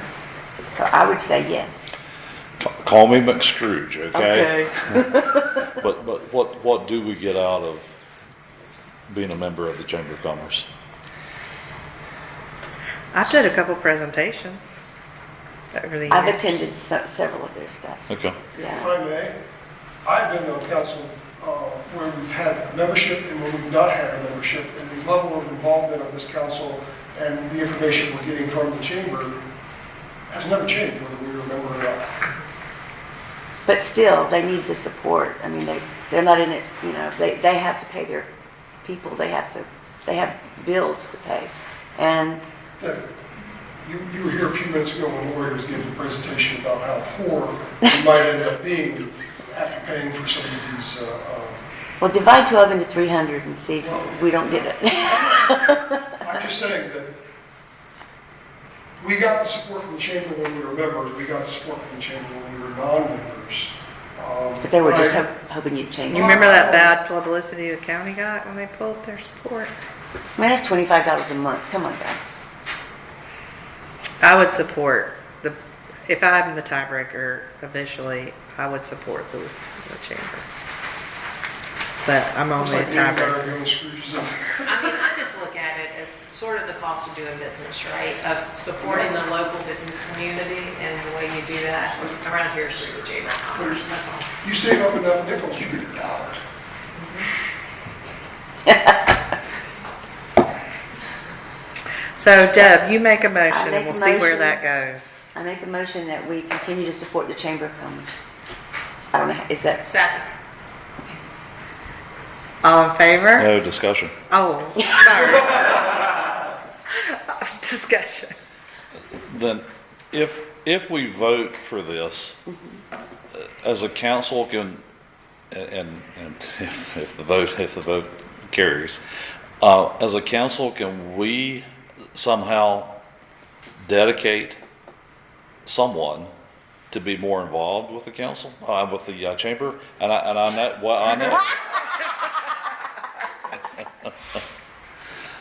Yes, Asking for some. yes. I'm gonna put my hands in my shirt.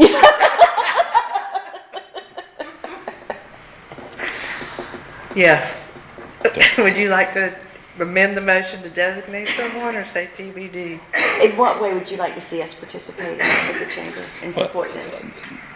Now, and let me preface this by saying I don't know a lot about what the chamber does. Mike, like you said, I get information from the chamber, and it seems that they have a lot of stuff going on. Some of it that may benefit municipalities, some of it that may benefit businesses. You know, they've got a lot going on. But you know, as a Wesley Chapel Village Council, I don't see, other than just that information coming into us, I don't see any benefit being gained.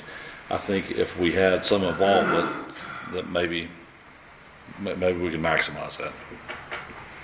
And I do think there's a lot of things, and I think similar to Adelia that spoke to us earlier, is there some leadership development, business development, that type of thing for individuals. I know they've done some programs for women to promote that, to you know, really uplift everything around businesses and small business and everything else. They have held the reception for the elected officials. They do the, They do that. Information source They do the thing. information sources. They will do the meetings of, like, there was the most recent one about how we pay for transportation. So they're also involved in that because they feel like that's a way that impacts their businesses. So that's just some of the things that stood out to me when I was started thinking about it. plus, you know, we're real residential and we're not really into expanding and, you know, rather than, I think if we support the chamber, it will help us and our perceptions of the public too, because if we don't support the chamber, I think it might appear that we don't support business. And we want Wesley Chapel to have, I mean, we already, you know what I'm saying? Read my mind. I do, but I would answer that question with a question. Okay. How do we, as a village council, support businesses in the village? By encouraging I'd say developers something. to come here. What I'm saying is, Supporting Aston's build out of the Aston Common That's Shopping right. Center.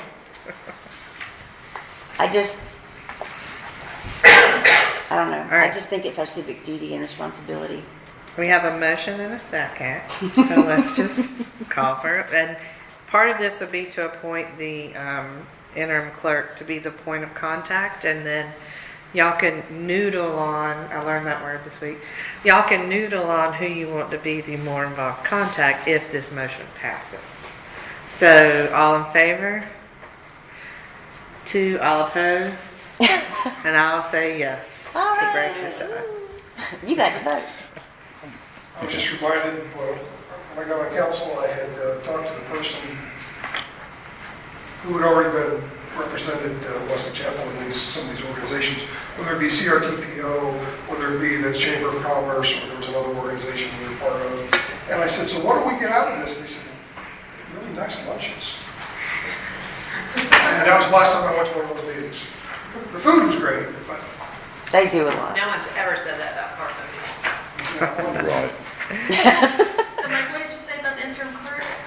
You would just be the point of contact, like to pay the bill or, oh yeah, lunches. for the lunches, yes, for the lunches, Amy, for the lunches.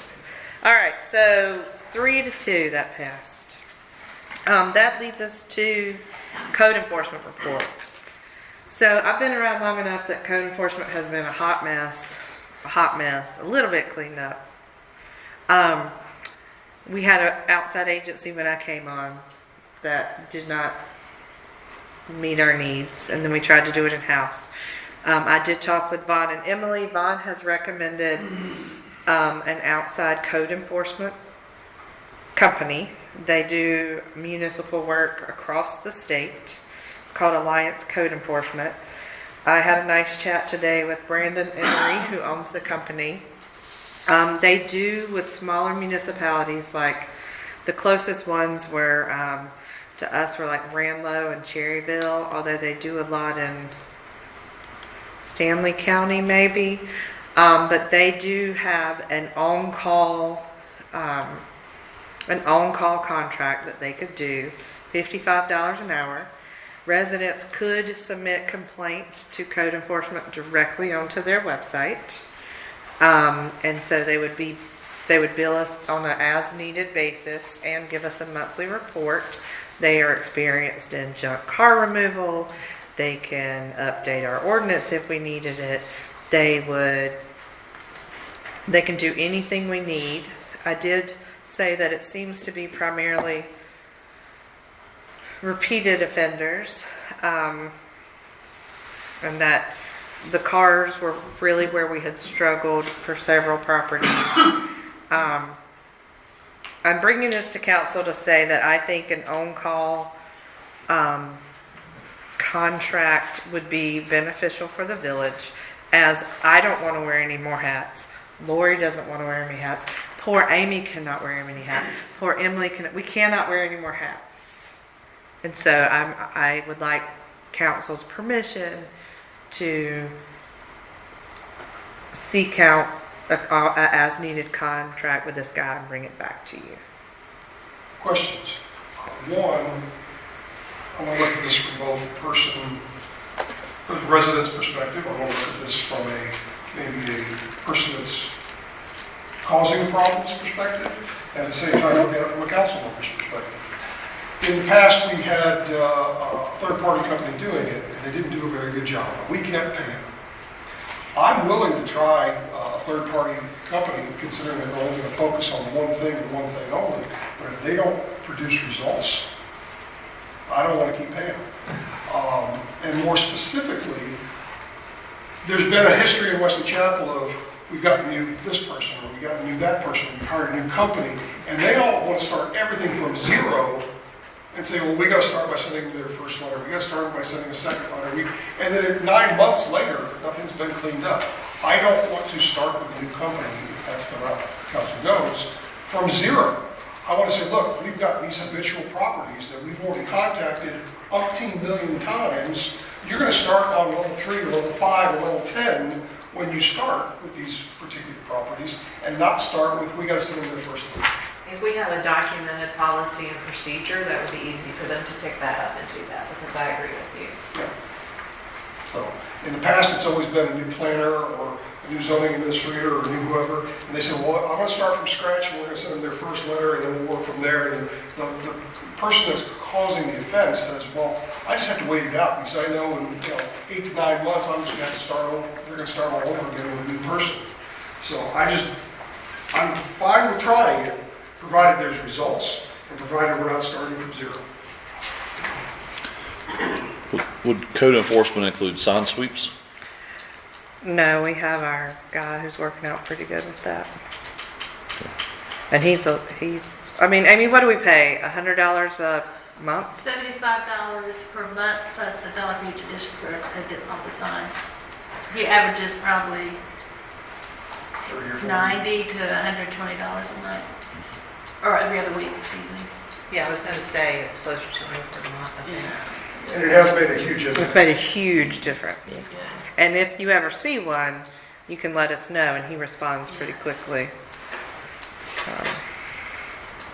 So I just need, if I need a motion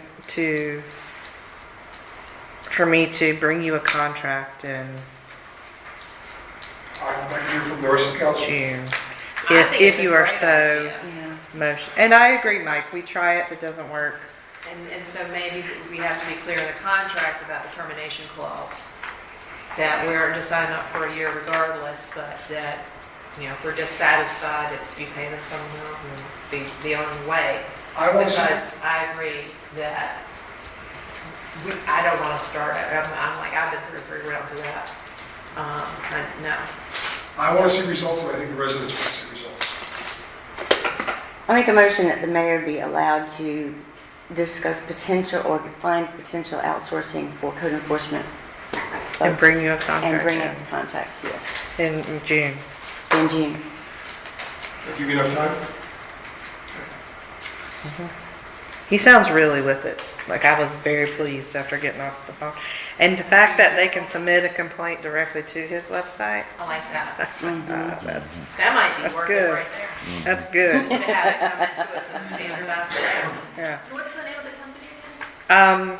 Alliance Code Enforcement. And where are they out of? Charlotte? I think Sharp. He has a Winston-Salem phone number. But they have a pretty nice website that lists all the stuff that they do and all that they do it. And this is highly recommended about, they're in Welcome, North Carolina. But he has people all over the state, he says, and Vaughn has worked with them. So I told him, I said, you're coming highly recommended by Vaughn. And if Vaughn told me to jump off a bridge, I'd jump off a bridge. So we have a motion. Was there a second? I'll second it, yeah. All in favor? Thank you very much. That brings us to the mayor report.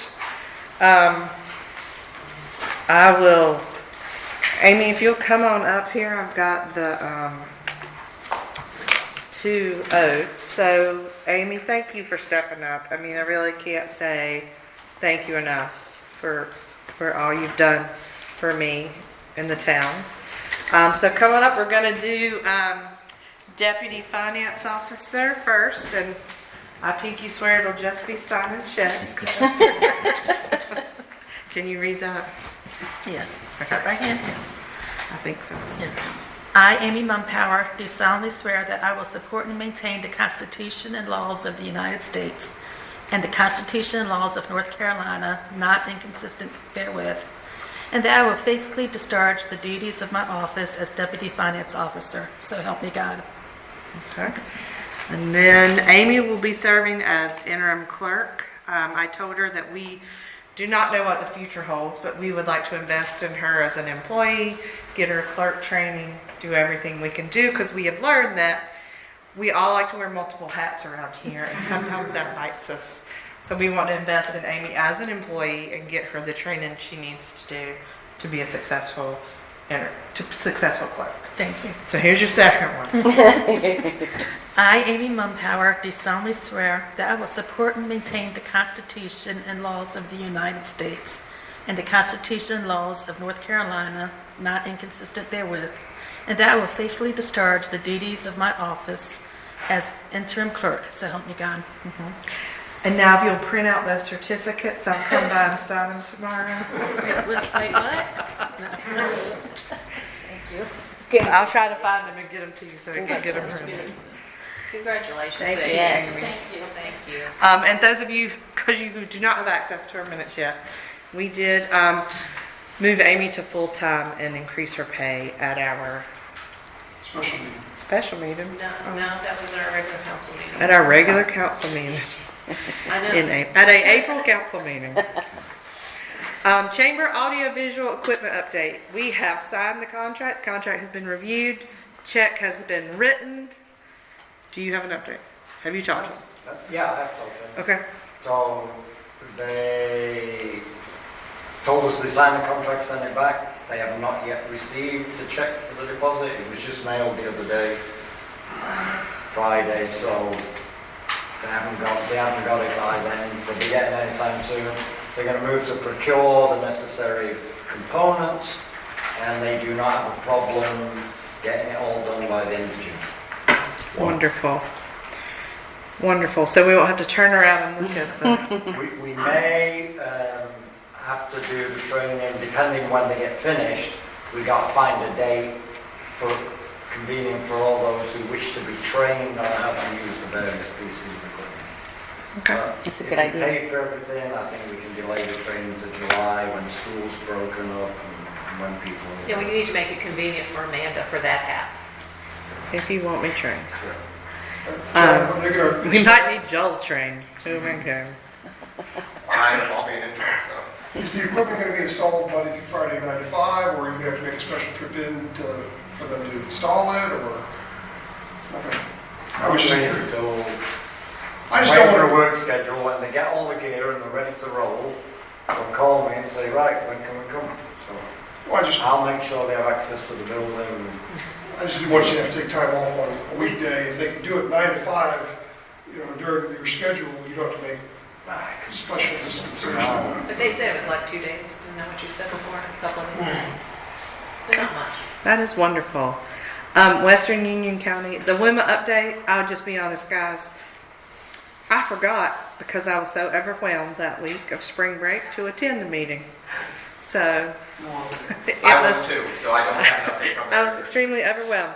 In fact, I was the one that reminded her when a gentleman showed up here, and I was alone with everything off, and the doorbell kept ringing, and I kept going, where's it? I couldn't see anybody, and I finally see this poor guy standing there like this, and I go, excuse me, can I help you? I'm here for the WOO meeting. I'm like, not here. And I asked her, she's, So I will say that there will be the meeting with the state representatives in May at Waxhaw. So it should be the Thursday before Memorial Day. Somebody could remind me to go. At 7 p.m. And I'll try to get the stuff so Amy can get it on the website, because that would be great for everybody to attend that could, to ask questions of your state representatives. That would be a nice one for the youth committee to attend if Yeah. possible. You want to meet some state reps? Yeah. The really nice guy at the league helped me figure out how to finish our ARPA fund reports that were due at the end of April. So thank you, League of Municipalities. And John has been very helpful. He helped figure out the North Carolina emergency grant status. To my knowledge, I emailed them multiple times. They have their W-9 now, and the money transferred from the federal government to the state. And the good news is, it's in our bank account. Oh, okay. it We've is. received $46,546.72 landed in our account. We're still waiting on the $2,327.33. We actually received more money than we spent on the breach. Wow. Did you incorporate into that calculation the advertising budget, and labor, and all that other last minute stuff? That's in the 2,327. That's the management time. I remember spent we by added, myself and Kathy. we added a few things at the very end. Yeah. Okay. Yeah. So thank you to John for getting that over the hump. Thank you for noodling on that. A potential resolution opposing House Bill 765. As you know, it did kind of die and go back to the Finance Committee, but that doesn't mean that it cannot pop back up. So I still think we should go on the record in opposition of that bill. Where is this coming from? That was the only question I couldn't really seem to get answered. Who thinks this is a good idea?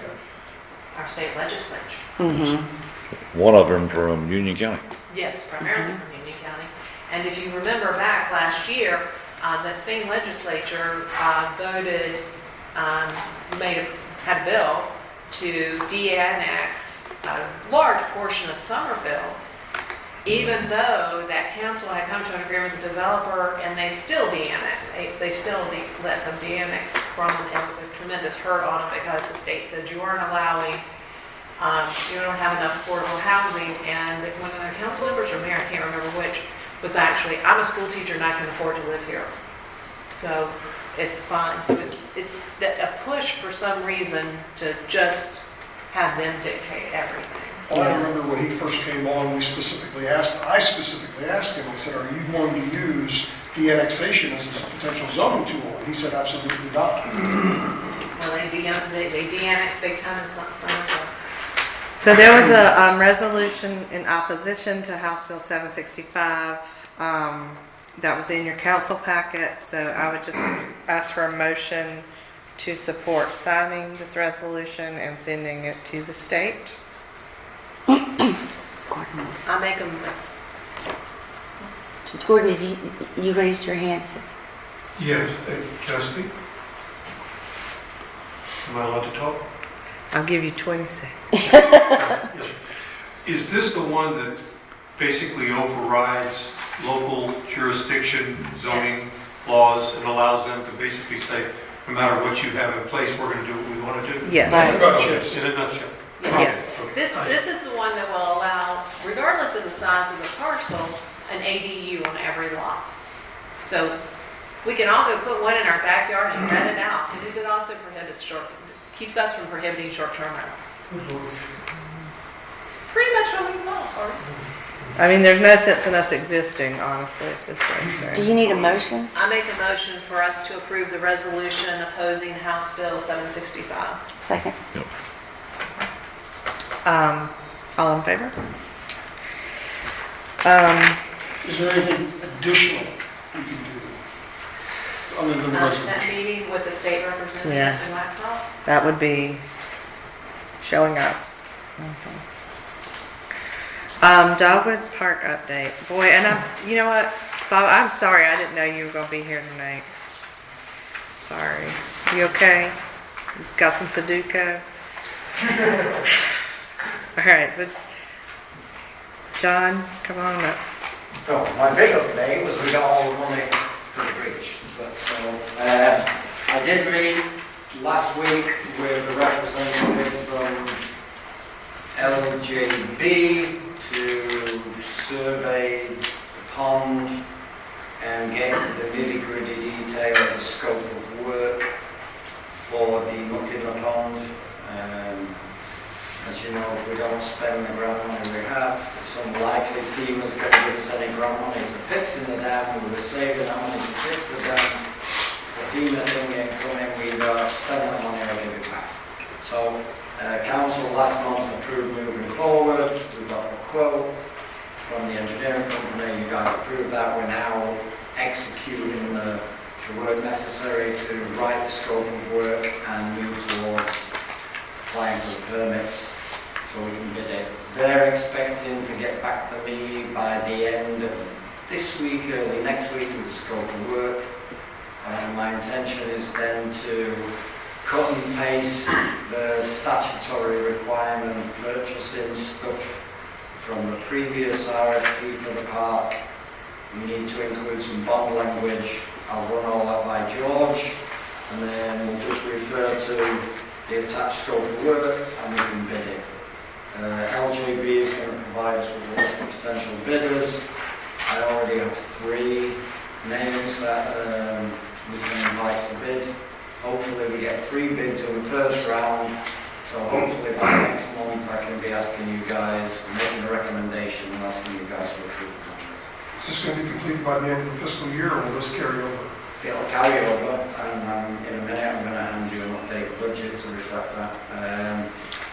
We have the money in the bank, and I've noted that on the revised budget document I'm going to give you. So hopefully we'll get a bid in that is less than the money we already have. Well, we always have our timeline, and then we have to deal with their timeline. Right, so we have a new contact at the State Office of Budget Management. So far has been unresponsive to emails and phone calls.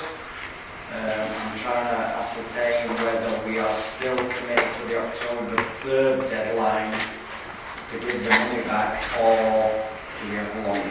Because if it is October 3rd, we're at the wire right now. Because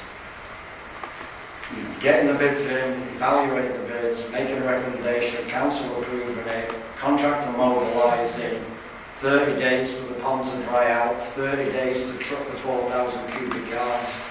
I suggest Either that way, we're down close to October. if you do get contact back from them at all, see if you can just push for a signed contract by Well, that's my, instead of work completed by. that's my question. If we have committed the funds, does that count? And If it's we like, have committed the funds before October the 3rd, does that give us clearance to not have to give it all back, or any of it back? So that was one. I took the opportunity today, if you can pass those down, Mike, being rained out of the park. I previously given you a business case for hiring and doing our own lawn care. I'd used just prices I got off the internet. I've seen some data down with actual quotes from the equipment supplier. I made a note of what equipment. This is for Wednesday. I'm just handing it out. I don't want to speak to you now. That's the discussion on Wednesday. We have a chance to look at it before Wednesday. After talking to Clarissa, what I've done is I've put together two scenarios for you guys.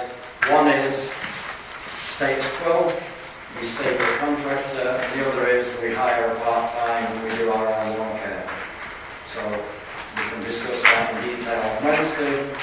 All the necessary stuff is there for you guys. John, it's taken into account getting someone specifically to do, who's qualified for pesticides. Sorry? Did this take into account pesticide application permit? No, I am qualified. Okay, you already qualified. I can supervise others. Our current contractor is not qualified for aquatic pesticide. I am. They apply pesticides under my certification, my license. So and I have the same certification that the current contractor has, which would then allow me to supervise a part-time employee to apply herbicides, etc.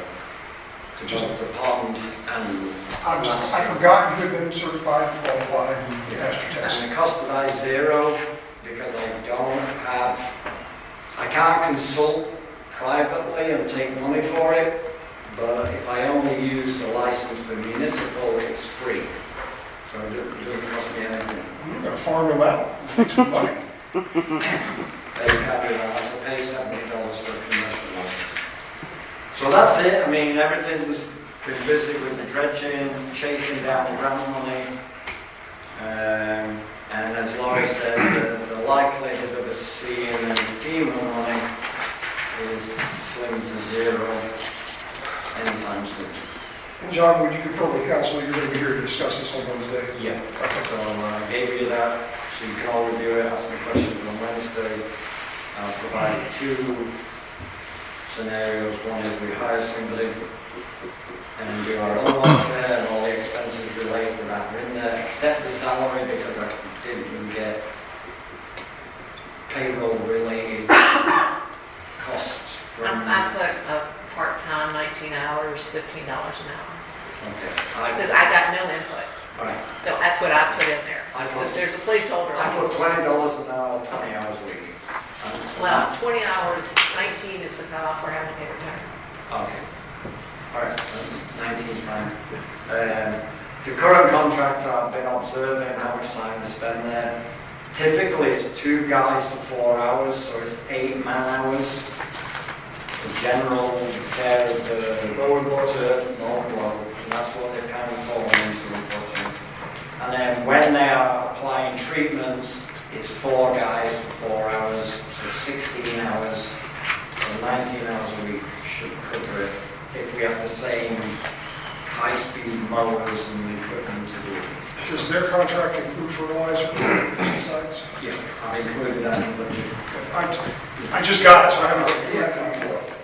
So yeah, that's it. All right, thank you, John. Joel, come on up, events and programs. Good evening, everyone. Obviously, I'm here to provide an update. I would first like to greet Mr. Gordon back. It is great to see you here.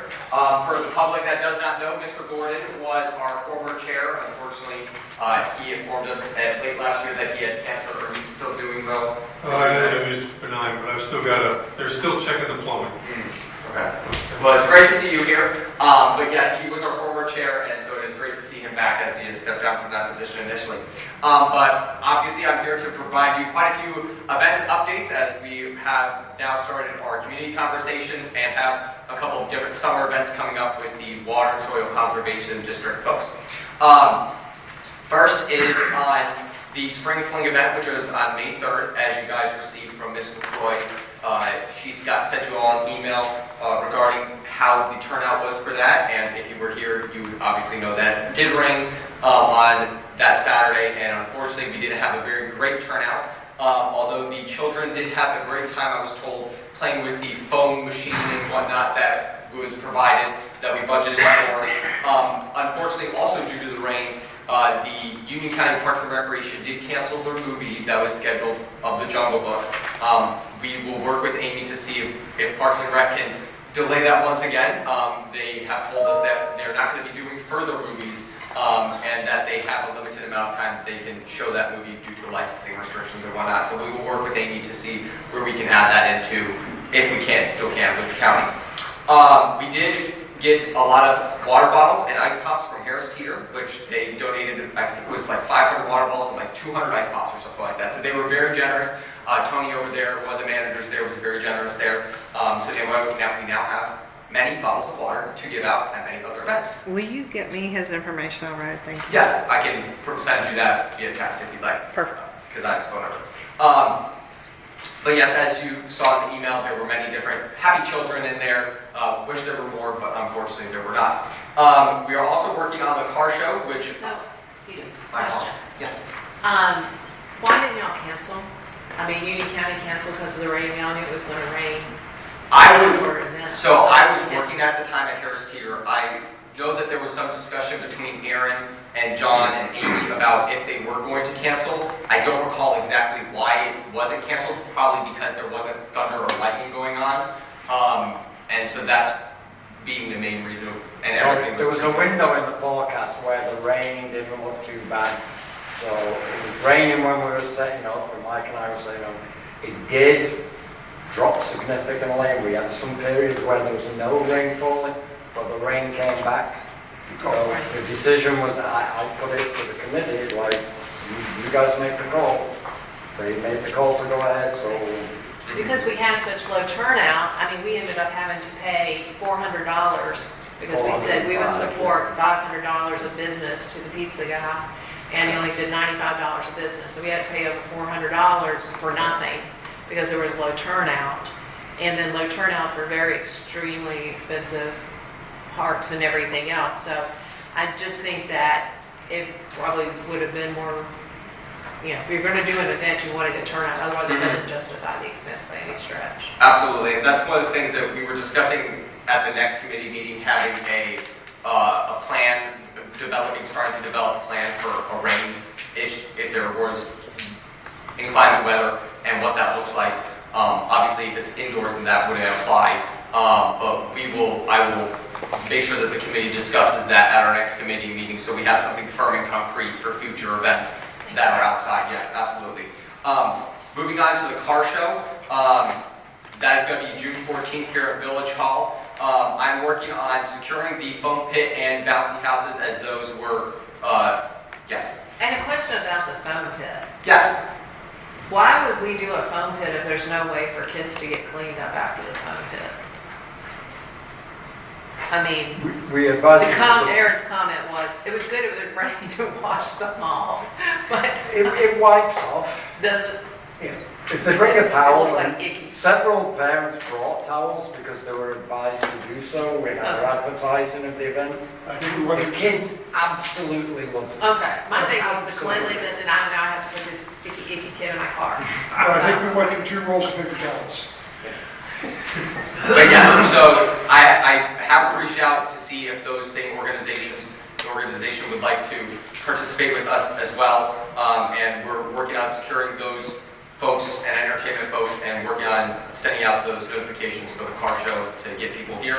Regarding food, obviously, Ms. Bailey knows that we unfortunately did not have the participation that we were looking for at the car show. So one of the things that John and I were discussing was possibly just paying the $500 up front just to have patrons just get free pizza while they're here. And so we can get more out of it. Is that something that the council would like us to consider, or something that we should just do the same deal that we were discussing before? The food trucks require a minimum. Yes. And we agreed to the minimum, council agreed to the minimum, directed us to do that. We ended up paying $405 and getting nothing for it. We could have said, give out free pizza till you reach $500, and it would have made everybody, we would have got something for our money. I think the biggest issue is that we held it on a bad day. That's the agreed. weather. Yeah. Because I don't think when I signed up to say, well, guarantee the $500, I'm thinking maybe $100 or something. I didn't think we would have such a The majority. maximum risk was always $500. Yeah, but I mean, as far as turnout, expecting turnout And that's one of the From things our other that events. I was thinking, especially due to the weather, of course. I think what's Roy's trying to get to more, please forgive me if I'm not saying this right, maybe we have to make sure there's a rain delay or a rain policy in future events so that we can get out of paying the $400 or $500 for the food truck.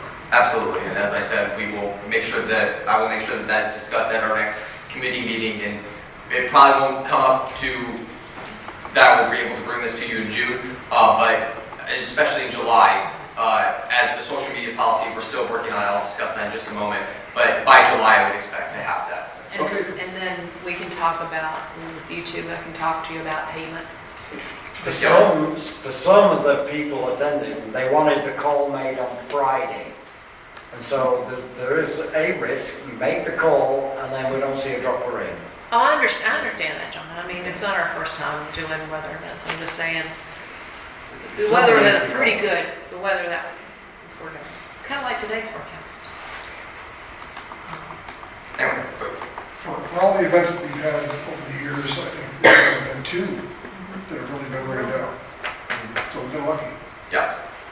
Moving on to our community conversations event that was on May 7th here at Village Hall. Deputy Director of the Union County Board of Elections, Philip Hinson, was here and did a great presentation.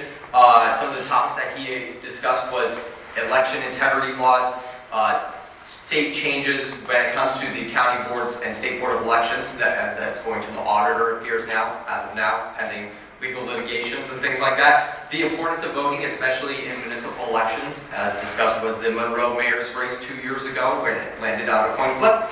And he was actually the gentleman that had the coin flip, and he was discussing that with me and Amy and I think Miss Bailey, or Miss Bledsoe, my apologies, after the meeting. And so I guess the coin was like some relatives of his. Anyway, it was very interesting. But he also discussed precinct and early voting information.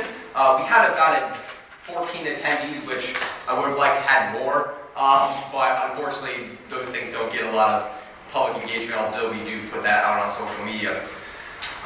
Moving on to our next community conversations event, which is June 4th. The folks from the Council of Aging will be here, and they will be discussing different topics such as how they help adult caregivers for those that are older, and how they can help their parents, and other services they provide. Yes, and then moving on to the water and soil events, Water and Soil Conservation District folks through the Wildlife Chapter. Those events will be coming up in June. The first one is June 7th at Dogwood Park from 9 to 11 in the morning. And they will be discussing pine cone feeders and having a scavenger hunt for children at the park. And then secondly, on June 11th, they will be having an event here at Village Hall where Brianna, the lady from the Wildlife Chapter, will be discussing the benefits of beavers from 6:30 to 7:30. Don't kill them. And they've been working with us for years, and they do fabulous programming. So if you have kids, grandkids, nieces, nephews, Absolutely. it's great. Joel, I would recommend also you reach out to the nice young lady who's here for the youth committee. Yes. And now, obviously, the Council on Aging is not something that teenagers we want to come to. If you have something that would maybe be more age appropriate, try to incorporate youth committee. Absolutely, and I'll discuss that, I can discuss that privately with you or at the end of, because I have some things that I discussed with her. Balls in your court. Okay, I'll finish this up and then we can discuss that if the council would like. But moving on to the social media things, the UNC School of Government had their social media class last week that we had just been discussing for months. I had not received the recording as of today, but I did email the lady that's over that class and reached out to her, and she stated that it would be available for anyone to view within the next week and a half to 2 weeks. So I can forward that on to the council once I receive that, so that they can share that with whomever you may choose to share that with, because it is a free class that they provided. As I stated before, we are working on our social media mission statement. We do have a draft that was discussed at our last committee meeting that will be approved likely this next committee meeting unless Mr. Wayne was not there, and so he may have some secondary thoughts, but he also created it initially, but that I would assume that would be back here for me to discuss with you guys next month. Regarding the budget, since you guys didn't want to have too much discussion on Wednesday, which I will be here for, did you want me to discuss a little bit of that now or not discuss it at all, or because I was going to not discuss it, but I didn't know if you wanted to discuss that at all. You submitted your budget, correct? Yes, I did.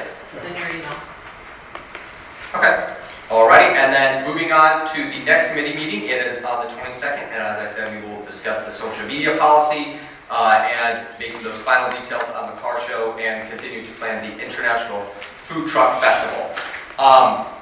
If the council would like, I can discuss what I discussed with the young lady who was here, as Mr. Como did send me her email that I guess she sent to quite different local officials in the area. I did have a meeting with her regarding some of the things that she's doing at the Cuthbertson High School. It kind of intrigued me as a younger person, obviously trying to get younger people civically engaged is something that is close to my heart, of course. But she wanted to see if I would be interested in being like the adult leader for that type of thing, which You've gotten that old now, you're. I guess so, but the thing is that I did go to public school, I was homeschooled, so I had a lot of questions that probably the average person didn't necessarily have. But I definitely think it is an interesting and a great program that they will be doing there. Obviously, we probably will have our ideological differences, of course, with a wide variety of students coming from the county's public schools and whatnot. But one thing that intrigued me that she stated to me, and I don't recall if she stated it since it's been a couple of hours since then, it was interesting that 2,500 students are in the CMS one in Mecklenburg County that they have for the students. So obviously there's a lot less students here within the public schools of Union County, but I do think that they could garner a fairly large amount of students. So I definitely think that will be very interesting. I don't know how the finances of that all work and how this council will decide to do that and everything like that, but I definitely think it would be important to let the members of the public and members of council such as yourself and county commissioners know that younger people are out there and they do want to be engaged, and that's good to see, because I honestly didn't really think, I thought I was like the only person that's young that's out there, honestly, because I didn't see anyone else. But You do realize you're going to go from the youngest person at the meeting to being the oldest person at the meeting. Oh yes, absolutely. But she did mention that it would be public schools, private schools, and charter schools. Correct. And based on your background, you might want to suggest homeschoolers. Yes, I absolutely can do that for sure. It may change, how homeschooling works with public schools may vary depending on family to family, but absolutely. It's like, is this truly a school event? Is it sponsored by the school board, or is this going to be an event sponsored by the county board of commissioners? That's what then dictates your population, right? Because if it's outside and separate from the school system, then you can include any student in the 12th grade. Absolutely. I don't know if you understand necessarily homeschooling a lot, but there's a lot of variation between some families choose to do all things at home. Some try to do. That's still their choice. This is an opportunity that would be available to all. That's what I'm saying. Yes, correct. Even if you're a Absolutely. public school student, we're not going to force you to join. Of course, absolutely, 100%. So, any other questions on any variety of topics, whether it comes from other municipal budgets or the youth council or this? Or the 10th, for that matter, I guess. I'm hoping that we will be able, I'm very excited for the tech stuff, by the way, but that's obviously not what I was up here to discuss, but Thank you. yes, you're most welcome. And let's hope for no rain on the Absolutely. 14th. Yes. All right, so planning board, come on up, Chair Kennery. I hope you had some Candy Crush or something to keep you I occupied. think I'm going to be very brief. Good evening, Michael Kennery, Planning Board. I'd like to wish everybody who's a mom, have a beautiful Mother's Day yesterday. Thank you. Very good? All right, good. I'm happy, the world is happy. All right, I hope you all celebrated on May 4th. That was the Sunday right after the spring fling. That was National Memorial Day for the firefighters. Coming up this Thursday on May 15th will be Peace Officers Memorial Day. And on Saturday, May 17th, is United States Armed Forces Day. All right? So, at our last planning board meeting, Thursday, the flag will be at half-staff. Memorial Day, police officers Memorial Day, the flag is at half-staff. Our last meeting, we talked about critical infrastructure and went through the process of approving, or recommending for you to approve Phase 2. There was another section of that, if you remember, that road where they built the pork chop, where the traffic light comes up and they're going to widen that just a little because there's going to be an extended turning lane going left onto Billy Howie, and it should flow easier. And then Mr. Hanson talked about going up to the intersection of where Harris Teeter and Target is on that side, and working on that. We also talked about the Lester Davis and Newtown, Cupperson and Newtown, and of course Potter and Wesley Chapel. I thought it was very interesting that Mr. Hanson said for the county, Union County, was the county is holding the permits for the houses at the end of Cupperson Road until that project is started or completed. So you may mention it. Let me clarify that. They're building them, but they're not selling them. Said they're holding, he said it, he said they're holding the permit, now what I would assume the occupancy permit, until they do some sort of construction work on that part of Cupperson and Newtown Road. As you can see, the equipment's been out there before that. And then our project will be Billy Howie, Maxwell Indian Trail Road, maybe 2 years, we'll see. Well, I'll see them stepping up because I know they're still building in Phase 3, but they're not getting certificates of occupancy. I thought it was very interesting about Lester Davis and Newtown Road. That's many years off. I can see that one already. But that would be an interesting one. And the other thing you have on your agenda here is stormwater and the construction signs, or temporary construction signs. That's your public hearing. Any questions? One thing about construction, the new Publix that's being built here, I noticed when we came in with the rain, the silt fencing does not seem to be controlling the water. Emily's on it. Okay. I have got it. I can tell you exactly what you said. I have texted Aston about it, and she responded back, Aston responded back and said they are working on this, and that the general contractors were working on it this morning. The state inspected the erosion control measures on Friday and passed it, but the rain has been much more than typical. The site contractor tried to fix it today and did what they could, but it is difficult to address until the rain stops and the runoff is under control, but they will have it repaired as soon as possible. As long as they're aware of the situation Yes. and working to resolve it, that's all we can ask. I felt sorry for the people who had to park at And Novon. And They were Novon. parking in them. because the whole parking lot was just red mud. And can you imagine walking to your car and then, I mean, So they're working. I'm just glad I'm not the first one to bring it to your attention. Right. Thank you, Chair Kennery. So do you have anything to say about this upcoming study, Emily? Or the critical, we handled all that, right? We have all. Okay. So let's go ahead and do the public hearing. You want to speak to it and then we'll open the public I can hearing? briefly go over it. The first public hearing is for the stormwater ordinance amendment. This is a proposed amendment to create a stormwater ordinance. We pulled sections of the ordinance into one area and then updated other provisions of that. Some of the major changes are to actually designate a stormwater administrator. This is not designated in the current ordinance. We're proposing to add a section where stormwater control measures and other conveyances should be designated to drain directly into perennial streams. The idea is that when you develop something right now, you're allowed to just kind of sheet it off, and most of the time they put it into one specific conveyance, and then it can potentially just damage the neighbor. So what the ordinance is proposing is to require the developer get permission of the adjoining and downstream property owners up to 1,000 feet. That they will have to verify with us as part of the final stormwater management plan any permissions and responses that would be approved, and as the discussion happens with the adjacent property owners. Quick question.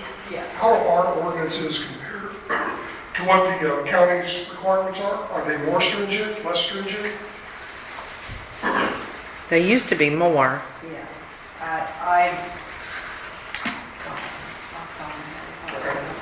If you would investigate, I want to make sure we're being as stringent or more stringent than what the county's requiring. Because the county's lacking, I think, in some of that area, and I'd like to be at least as stringent as they are, if not more. We used to. Our engineer actually has an answer to that. Oh, let's go for it. If you're requiring buy-in from downstream property owners, that would be more stringent than the county law. Okay. Thank you for clarifying that. I'll work the weight. All right, so I will, anything else, Emily? And or I'll open the public hearing. No. Okay.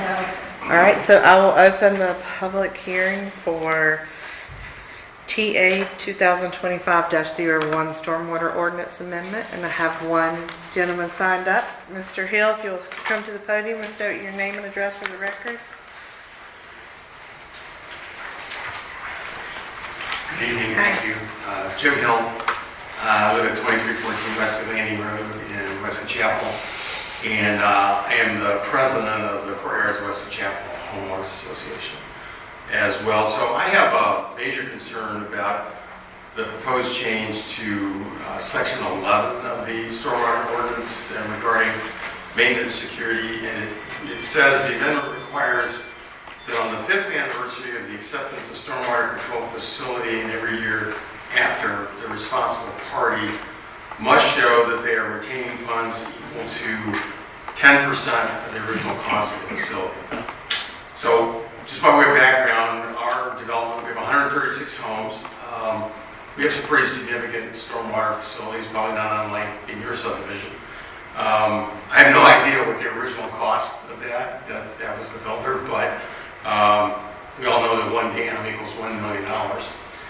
We have a dam. We have 2 wet ponds. We have 4 sand filters and numerous culverts and drains that comprise the stormwater control facilities. The original cost of these would be a couple $1 million or more. I really don't know. You all probably have the records of that, but I'm guessing that you all live in subdivisions, all of you that have similar stormwater measures. So, like all HOAs in Wesley Chapel, we are responsible for the maintenance of these facilities. So we have an annual maintenance contract that costs us about $10,000, $11,000 per year. We spend another $2,000 roughly a year to have an engineer inspect the facilities and report to the village. And also, in addition, on the advice of our engineers who do our reserve study, we also keep about $40,000 in our reserve for the replacement of the sand and the sand filters, because you have to do that every 5 years or so. And this is all done by ordinance of the Village of Wesley Chapel. So we're required to do this by the agreement that the village required the builder, EPCON, to enter into. So we're already required to do all of that. But this change to the ordinance would actually require us to keep significantly more money in our reserves. And since our stormwater facility was approved in 2020, so 5 years ago, we would need to do this right away. And like I said, I have no idea what it cost, but let's just say it was $2 million. That's probably not unrealistic. That means a $200,000 increase to our reserves, which translates to a $1,500 per home special assessment in our HOA.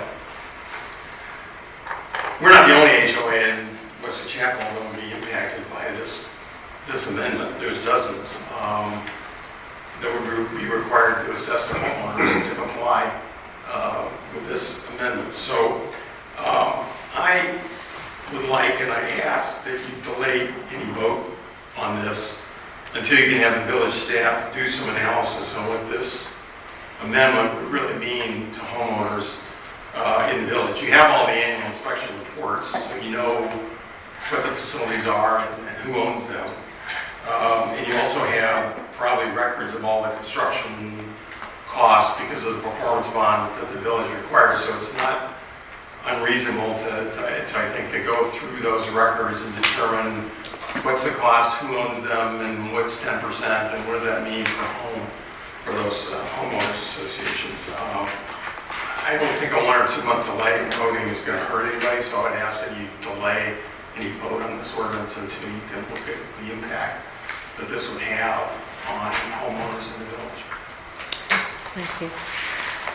As Emily and Bob are here, can you speak to any of that?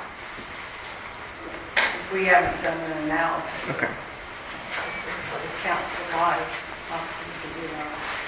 A question for Emily. Do we break down specifically stormwater management with the new subdivision as far as the separate cost of just that versus the overall project? Is that broken out in some way? Because usually, for example, usually there's a bond, and we don't release the bond until we've checked the box that it's, that, you know. Do you have the data to do what Jim said? Yes, I can do it. Is that all right? He said, wait a minute. Sorry. Thank you for asking my question. Yes, that's what I was saying before, was, Because Jim brings up a good point, and I know specifically with this subdivision, we did have a bond issue, getting it released in a timely manner because there was issues. And I don't remember what the numbers were, but I'd like to see those numbers.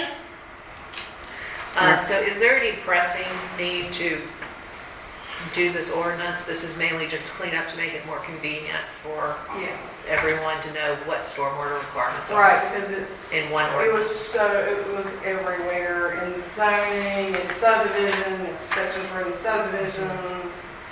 People were like, well, I'm not doing a subdivision, so that part doesn't pertain to me, but it really did, so. Is it your recommendation that this is not changing the ordinance, just making it easier to find and understand? It's not listed out. Majority of it, yes. However, there are certain sections like this one that is new, because it's removing a whole. But as I read through it, I didn't see any significant changes to the ordinance, just the format. Well, that's a change, the one that was brought up. That's a change, and then also. That's a big change. That's a big change, and then also the one that I was talking about the outfalls and the conveyances, where it was required the developer to work with the adjoining property owners for the runoff. So, no, it's not just. So could we just, George, would we need a motion to continue the public hearing to June so staff would have a chance to look into this. Yeah, motion to leave it open. Okay. So motion. Second. Any further discussion? Yeah, so if we decide we want to change the language in any way or anything, can that be done and then voted on in the same public hearing? Or does it go back to Or planning does it board? have to go start again? For example, if we just wanted to omit that Yeah, I think paragraph, it's- do we have to start the thing again? It's going to depend on the substance of the changes, I think. If it's a rewrite of what's been presented, probably should go back to planning board. Yeah, I'd like to see the planning board review it Yeah. and make a recommendation. And it sounds like at least what's being talked about perhaps would fall into that category. Okay. So we have a motion second. All in favor? All right. Thank you, Mr. Hill, for bringing that to our attention. I appreciate that. And then I will open, I'm going to let Emily speak to temporary construction signs. The next text amendment is for sign regulations for construction signs for developments. What the proposal is to allow, if you're developing a subdivision or a commercial site, to place a maximum of 2 signs on the property describing what's being built, what's being developed or built on the property. This would allow for the general public or anybody to know, if it's a subdivision, it's going to have this many lots and that type of thing. If it's a commercial development, you've probably seen where it lists like proposed tenants on there.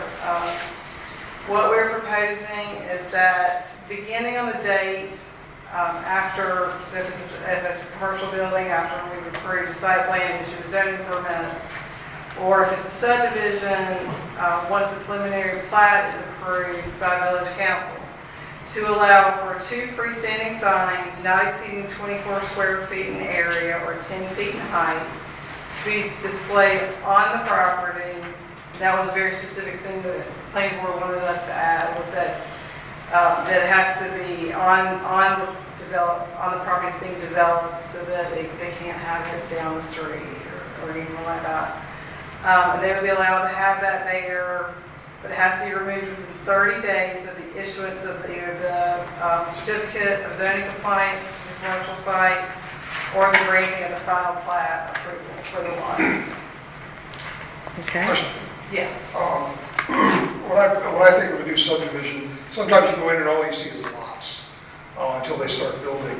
Are we talking about signs on the road frontage, or are we talking about signs inside the subdivision as well? Does our ordinance They make a could put distinction? it, as long as it's outside the right of way, they could put it, I mean, obviously, they probably would put it on the road, because Okay. that's what they're trying to get. And the same follow-up question as I did with the water. Are our sign ordinances as strict or more restrictive than the counties? I have not looked at the county's rules about this, but I see these signs in lots of places, and I do know that the square footage that's being proposed is consistent with what a commercial developer would want. But I just don't want to approve something at the municipal level and find out that it violates the county statute. well, but we're 2 different zonings, so it doesn't. You know that, I know that, but the Yeah. residents and the public, they don't. Well, we have a bunch of things where you've got one person who's in and out, and everybody else is in. Yeah. Trying to make it more All right. consistent.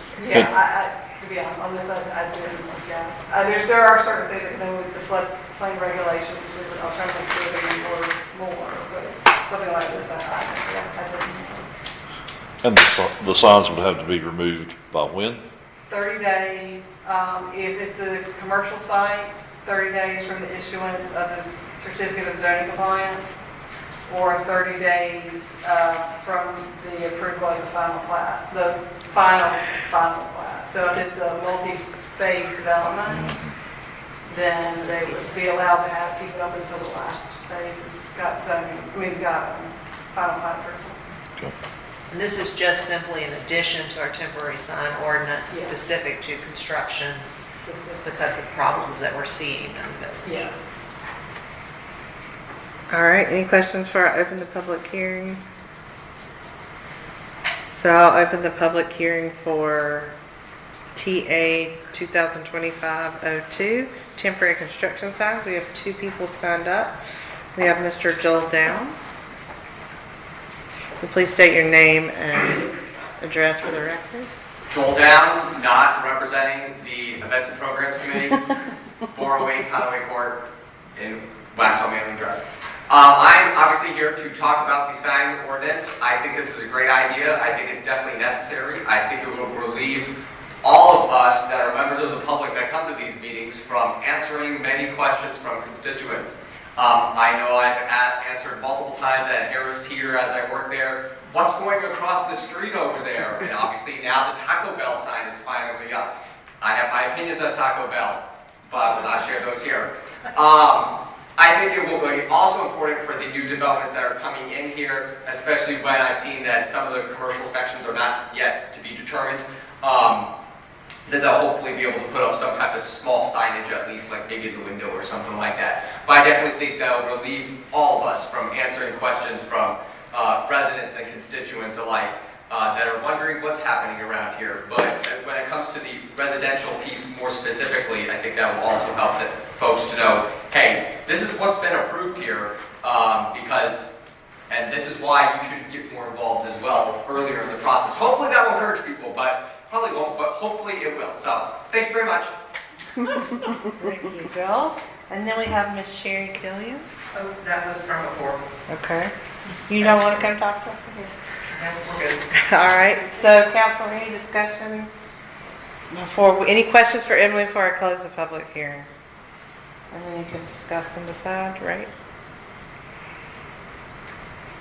Okay. So we'll close the public hearing for TA-2025-02 for temporary construction signs.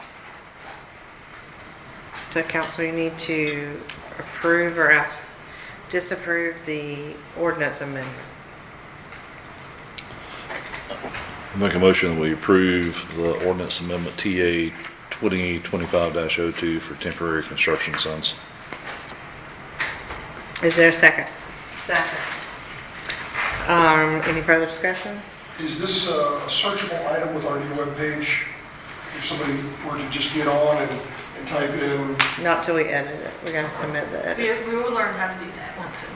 Oh, but for the code of ordinances, then we have to submit it to Municode. and then they put it. so make sure it's user-friendly for both the residents and the It is. developers to find it Okay, with our new system. yes. Much easier. All right. So, all in favor? Unanimous? Can I just make a statement?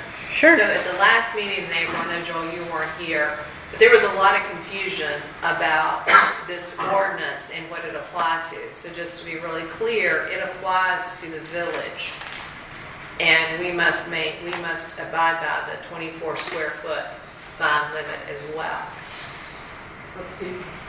Feet, square The feet. existing, not this, but the No, I'm existing. sorry, the existing ordinance. whatever the existing, applies. I had 24 in my head. Okay. Whatever the, It is still is 24. is it still 24? Yeah. But whatever the existing size is, that does apply to us, and this was different, because we were all confused last month. Okay. So now for the planning department report, we have county stormwater study update. There's been nothing new since last month, when the letters were sent out to the property. Okay. And then encroachment study update. Last but not least, I won't do this to you again. Let me write a note. Do not put Bob in the corner. You can see when you show up in the audience and come in and say, remember, Okay, so. Yeah, that's something we do did not put before, Bob it's in the gonna be corner. a while, so we'll pass on that. Emily asked me for an update, and I gave her one, and she said, wow, this is complicated. So she asked me to come. Basically, the last update was we completed the field survey of the site, and we were working on decorating the model. What I want to show you this is doing the model. There's a little bit of complication, not a big deal, but that's why we're not farther along than we are. If you'll see the red line on there, that is where the creek is based on the flood study that's published online and with the state. You see the green line, you see where kind of the topography, the contours following the stream there. That's where the creek actually is. Oh, lovely. Yeah, so this happens from time to time because when they do the original studies, it's done with aerial surveys, and if it's a heavily wooded area, which this was when they did it, it's not quite as, it's been cleared a lot now, one because the county put a sewer line along through, and also this house was built. So this was a heavily wooded site. That's just one of the things, so we're not quite where we want to be, but we will be doing an informal submittal to the state later this month. At their request, they asked me to do an informal submittal because of the nature of this encroachment. Normally you do a full-blown report, topographic work map, and models and all this stuff. They want to see it informally first and have an interactive discussion on how we want to address this. I don't know if we would get all the way to a no-rise, which was the goal, but if we get close, then they want to have a discussion. Quick question, with the updated location of the creek, Yes, was sir. there an updated floodplain markings? There will be, when we do the analysis, there will be some differences.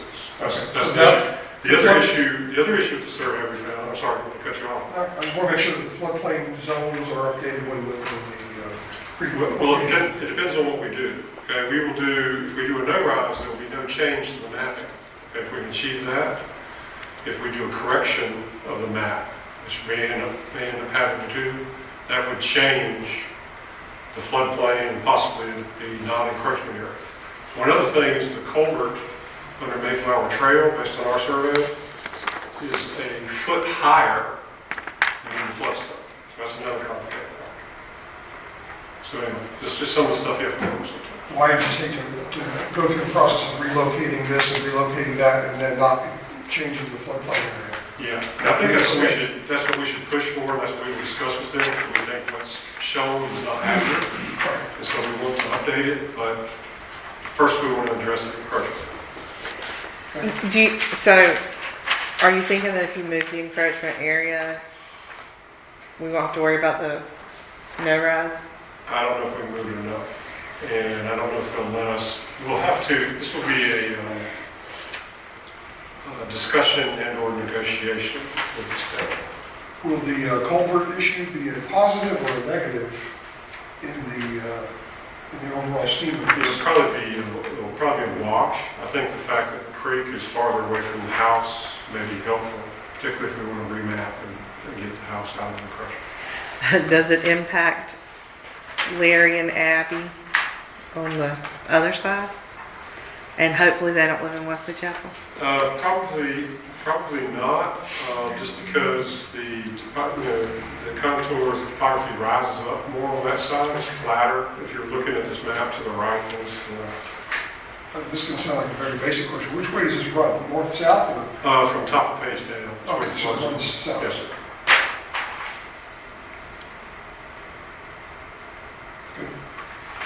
It's just nothing. Thank you. Remind me not to do this to you again. Remind me not to do this to you. Thank you. Nothing's easy. Any further questions for LaBelle? All right. Emily, P&G easement agreement update. I received a packet last week that I'm still reviewing, but they've addressed a lot of issues from our engineers. So it looks like it's pretty, if we're ready, I am ready to issue the permit.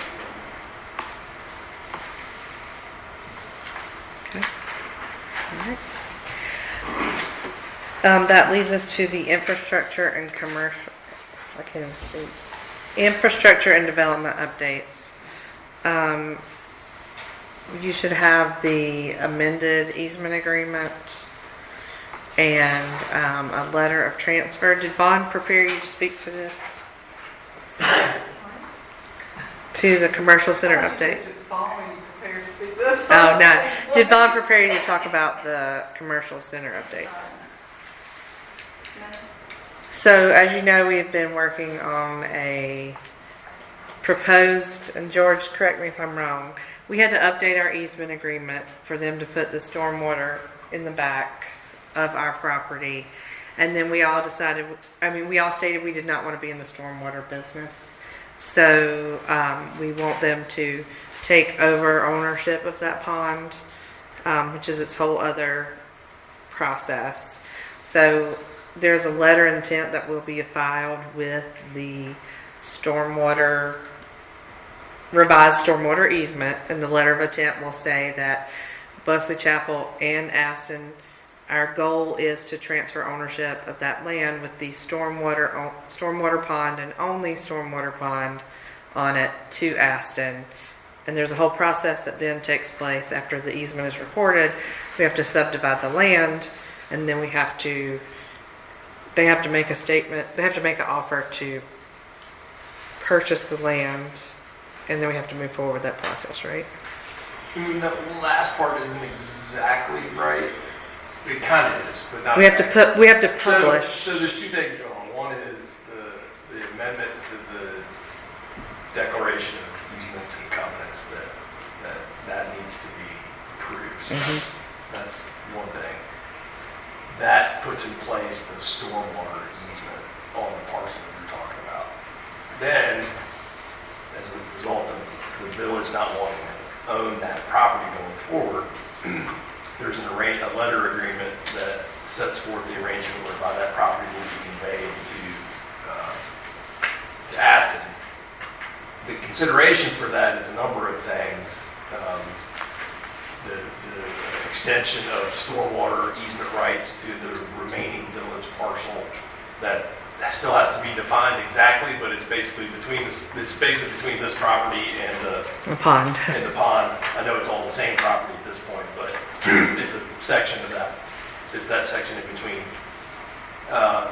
And Aston's obligation, or the owner of that shopping center parcel's obligation to maintain, repair, replace all the stormwater infrastructure in perpetuity. But then also the value of that initial installation of the stormwater infrastructure. And because this is the village as a public body can only dispose of real property in certain ways. This is what's statutorily called negotiated offer and sale. And so we negotiated this arrangement, which at the end of the day, really only Aston's the only party that can meet this arrangement since they're installing the stormwater. But as a part of that, there has to be an advertisement of the arrangement and the opportunity to upset bid that arrangement. So there has to be some kind of dollar amount tagged to it in order to really accomplish that. And so what that dollar amount is the cost of all the work they will be doing, which provides for the stormwater easement access for the village's property in perpetuity. So again, first thing that needs to happen, I think, is you need to approve the revised. Approve the amendment to the declaration and Amanda's authority to sign that. Then I think you need to approve the letter agreement and authorize Amanda to sign it, but also authorize the moving forward of the advertisement of the property once Aston presents the advertising of the arrangement. Once Aston provides the dollar amount that they're working on, they don't have the capability to provide that right now because of needing to get their engineers and figuring all that stuff out. But it has gone back and forth between our attorney and theirs and Vaughn and all of the things, and this is where we've landed. Follow-up question. Are we turning two separate properties into three properties, or is the part that we're going to be giving up being absorbed into Aston's property? Well, I guess that needs to be decided. I mean, that's right. It will be a separately defined parcel, whether or not they decide to combine it with the adjoining parcel or leave it as a separate parcel. I think that's an important question, though, that we don't want them to call this a third piece. Why? Responsibility. they have responsibility. The owner, it can only be transferred to the the owner of the shopping center. So it can't, if it goes to somebody else and it reverts to the village, and it can only be used for stormwater. Okay, so there's no downside about absorbing that into the other parcel? It doesn't matter, it's controlled in the same way. It's controlled as, if it's its own tax parcel, or if it's combined with Aston's parcel, it's still restricted in the same way. Okay, thank you for clarifying. So I am, I have Aston's signed copies. They are anxious to continue because they don't want to delay the development process for any more of the Publix or other properties.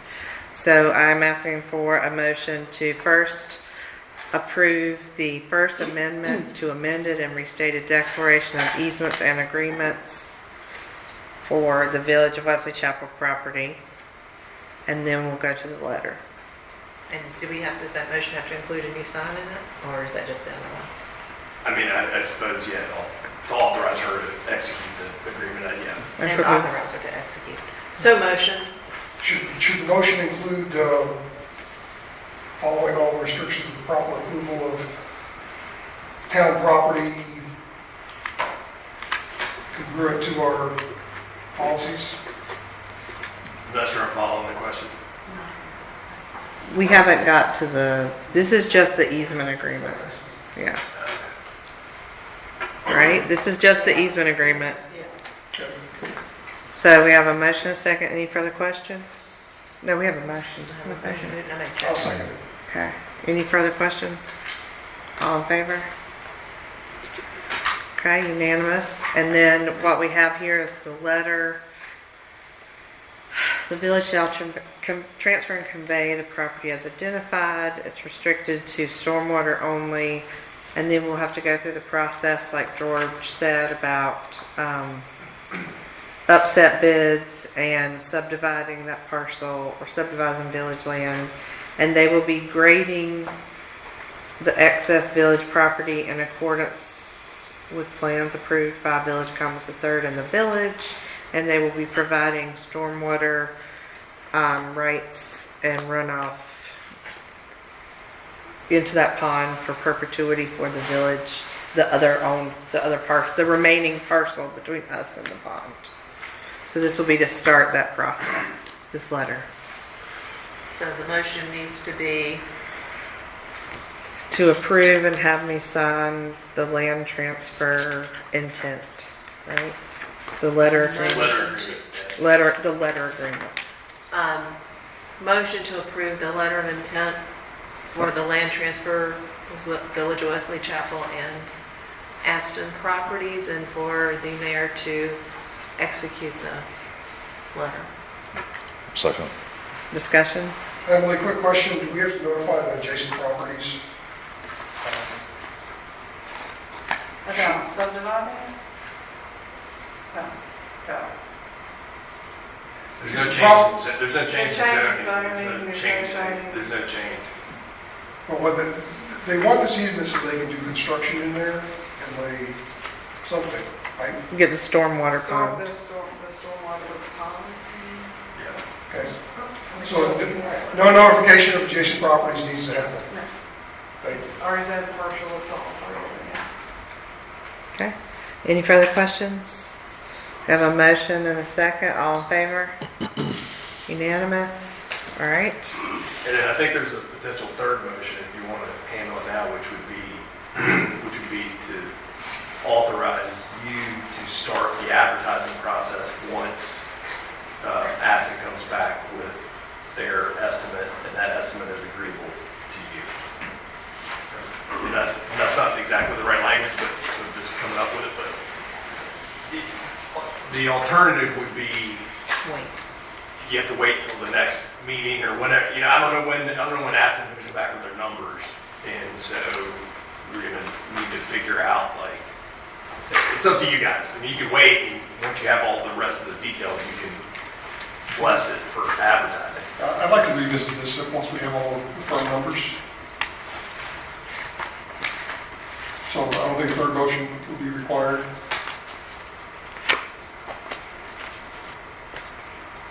What was the rest of the council think?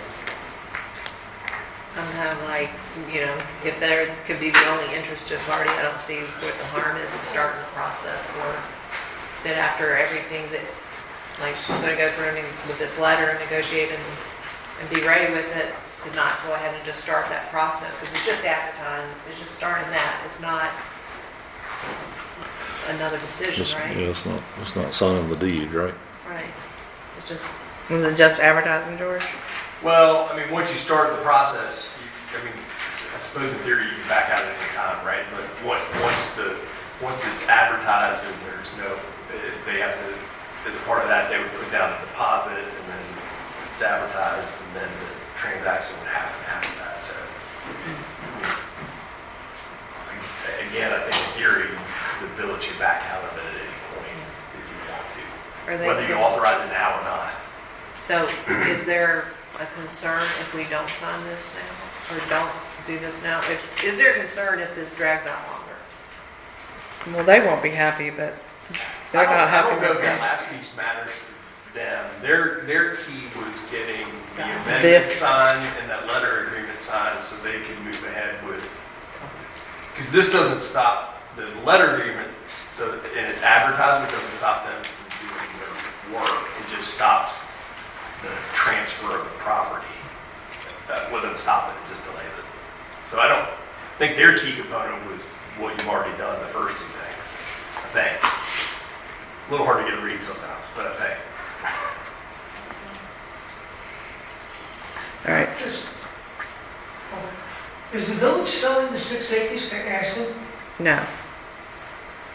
We have stormwater. We have agreed to let them put stormwater on the back corner, and we will that will include stormwater access for the remainder of the village land. So that back corner will have a stormwater pond, and we will have rights in perpetuity for this land to feed into it. The back corner, is that owned by the town? So we're going to allow Aston to put stormwater on the town land. It was This is the same Aston of the 15 plus years with the development. I think there was an effort to save trees. Also, that's just where the storm easement would be, and to the earlier comment, we aren't in the stormwater management business, so letting them put that there so they can finish out the development of the shopping center, which is something that's been very important to everybody, seemed like a fair trade. And wasn't there a prior agreement with us, the village, that they were going to do some sort of like underground, under detention wall? That was written in the original CUP? No. Wasn't written by Bill, huh? I mean, Not in the, And we even made some other requests about the area and how to look and all, and they weren't interested. 15 years. and one of the reasons we are agreeing to this is to speed along the process. Because they've made a commitment now to build it all out. Within, what was the time frame? I don't remember the time. Within the next 2 years, 2 to 3 years. I just would like to speak publicly about asking if they can keep their agreement the first time when they made it with this village. It was important enough to this council that we make our best efforts to get that shopping center built out as quickly as possible. We thought that was the priority. This is Aston that told us many years ago that we weren't worthy of them. We didn't have what they wanted from us. Well, they have been proven, it has It was proven called otherwise. rooftops, as I remember in that speech with the young lady. Yeah. We were not worthy of them. I remember that, but that we had proven them wrong. And one thing that helped was David had a friend in the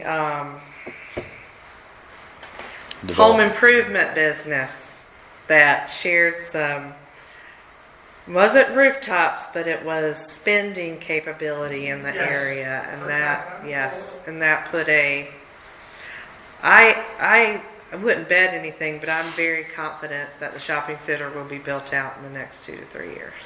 Just based on the leases and conversations that I have been part of. And the sketches I've seen. The shopping center will be built before the road. Really how we're talking about.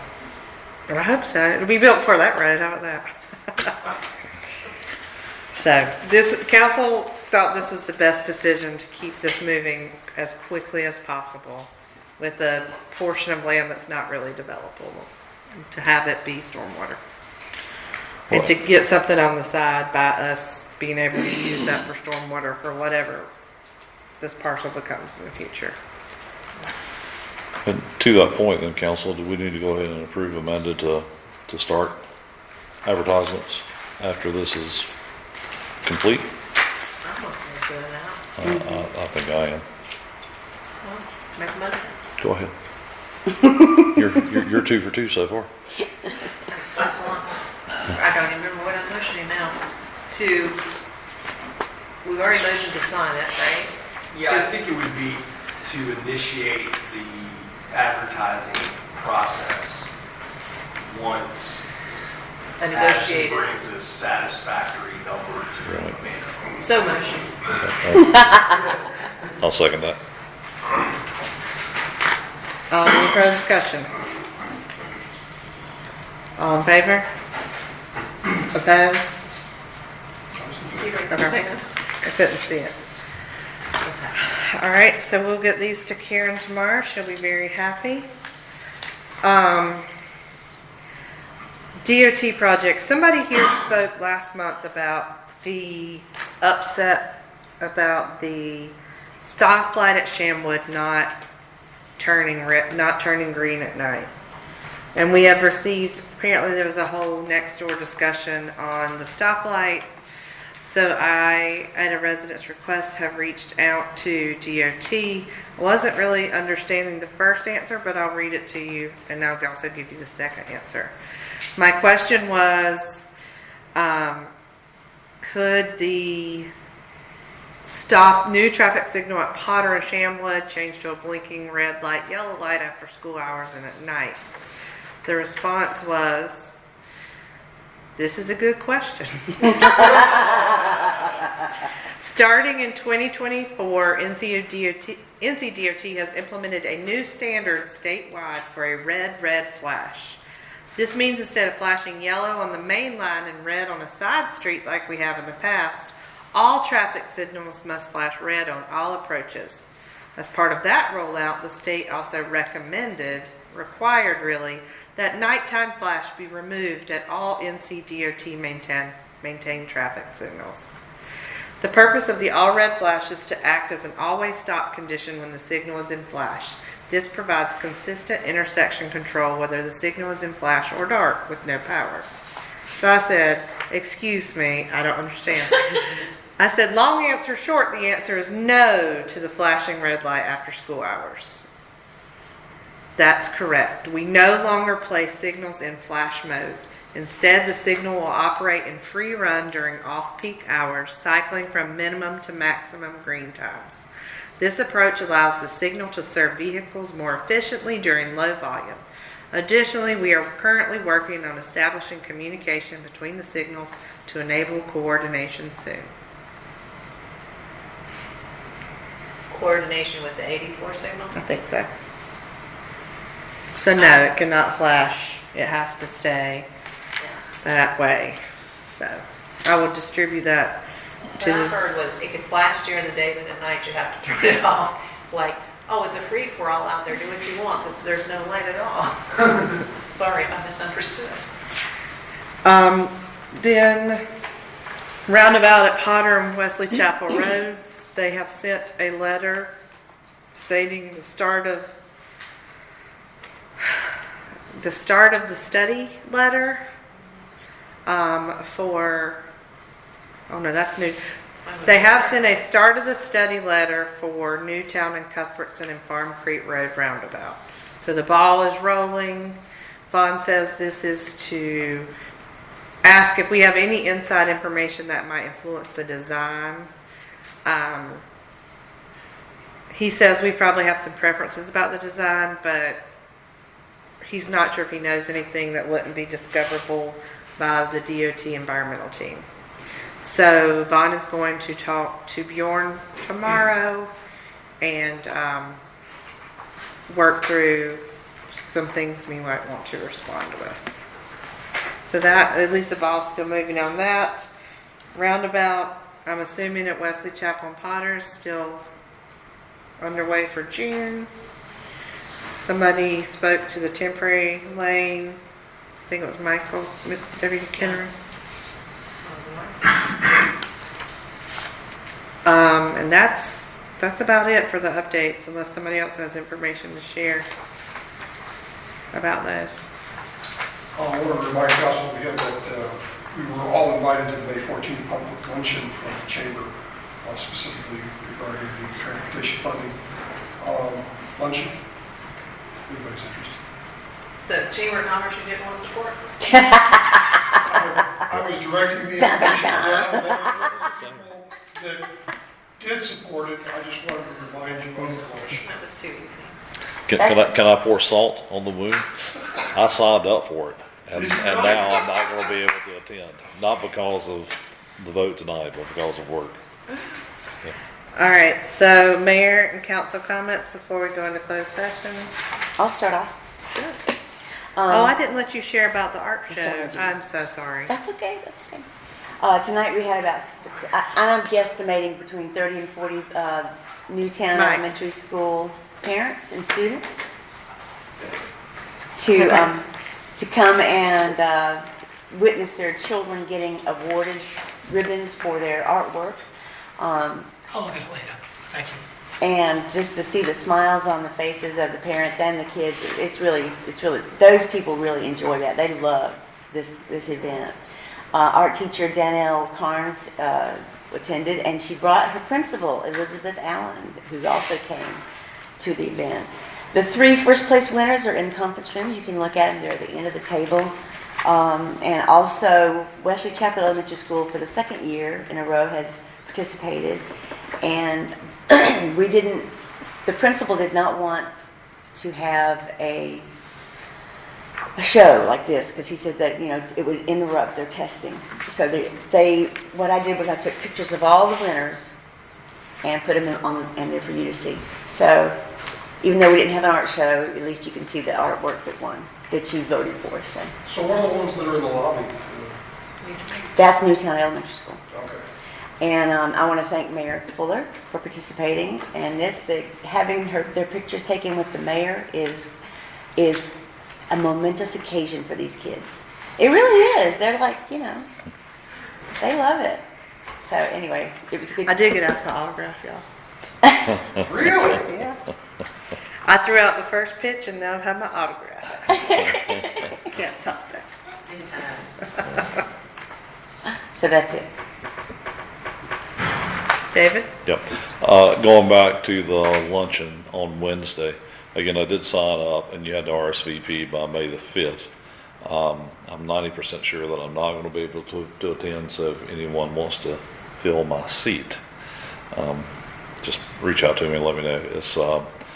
The chamber has said the chamber is partnering with NCGO for a meaningful discussion about how transportation is to be funded in North Carolina. That's the theme of the luncheon. And one of the last sentences is, bringing all stakeholders together is imperative to finding solutions to this funding challenge. Amen. Hallelujah. Yeah. What time and where? It is Wednesday the 14th from 11 until 1 at the Union County Ag Center. At the Ag Center. Mm-hmm. Yeah.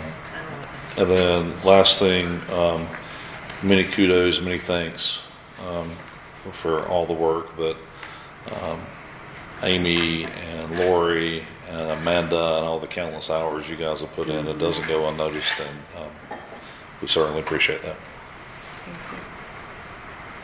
I'll go. I wanted to just echo what Dave just said. Thanks to Lori and Amanda for stepping up and the extra work that all the staff has done, including John and Ellie and Amy.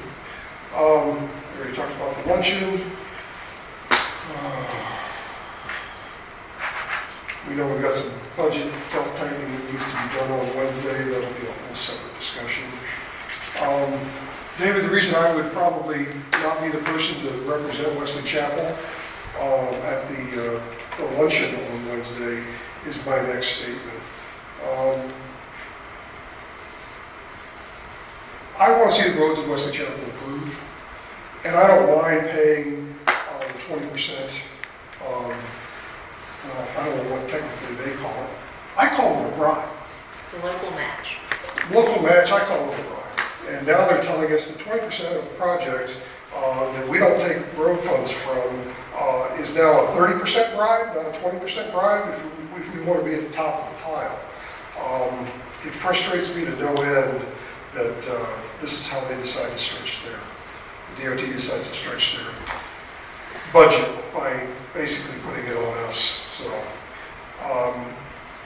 again, I would have no problem saying that in the luncheon, which is probably why I probably shouldn't be the representative going from Wesley Chapel, because I call a bribe, plain and simple.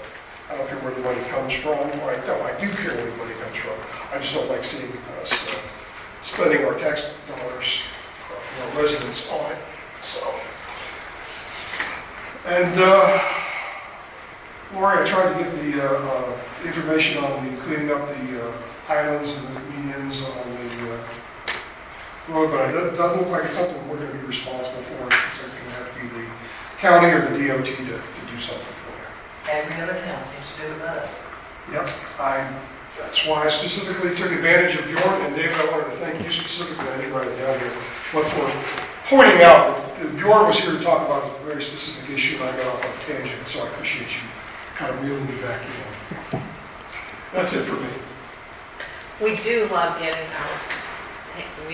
into anybody who comes to present on a topic that is very important to us, so we do that. I just want to thank everybody for their support and understanding as we go through this process, and the things that we're trying to do and get done, because everything is in the interest of the village and doing what's right the right way, to the extent that we know about it. I mean, I'm not saying that we aren't making mistakes or something because we don't know, but that's what we're trying to do, and our goal, at least my goal, is to get us in a much better footing, recognizing some policies or other things that we might need to do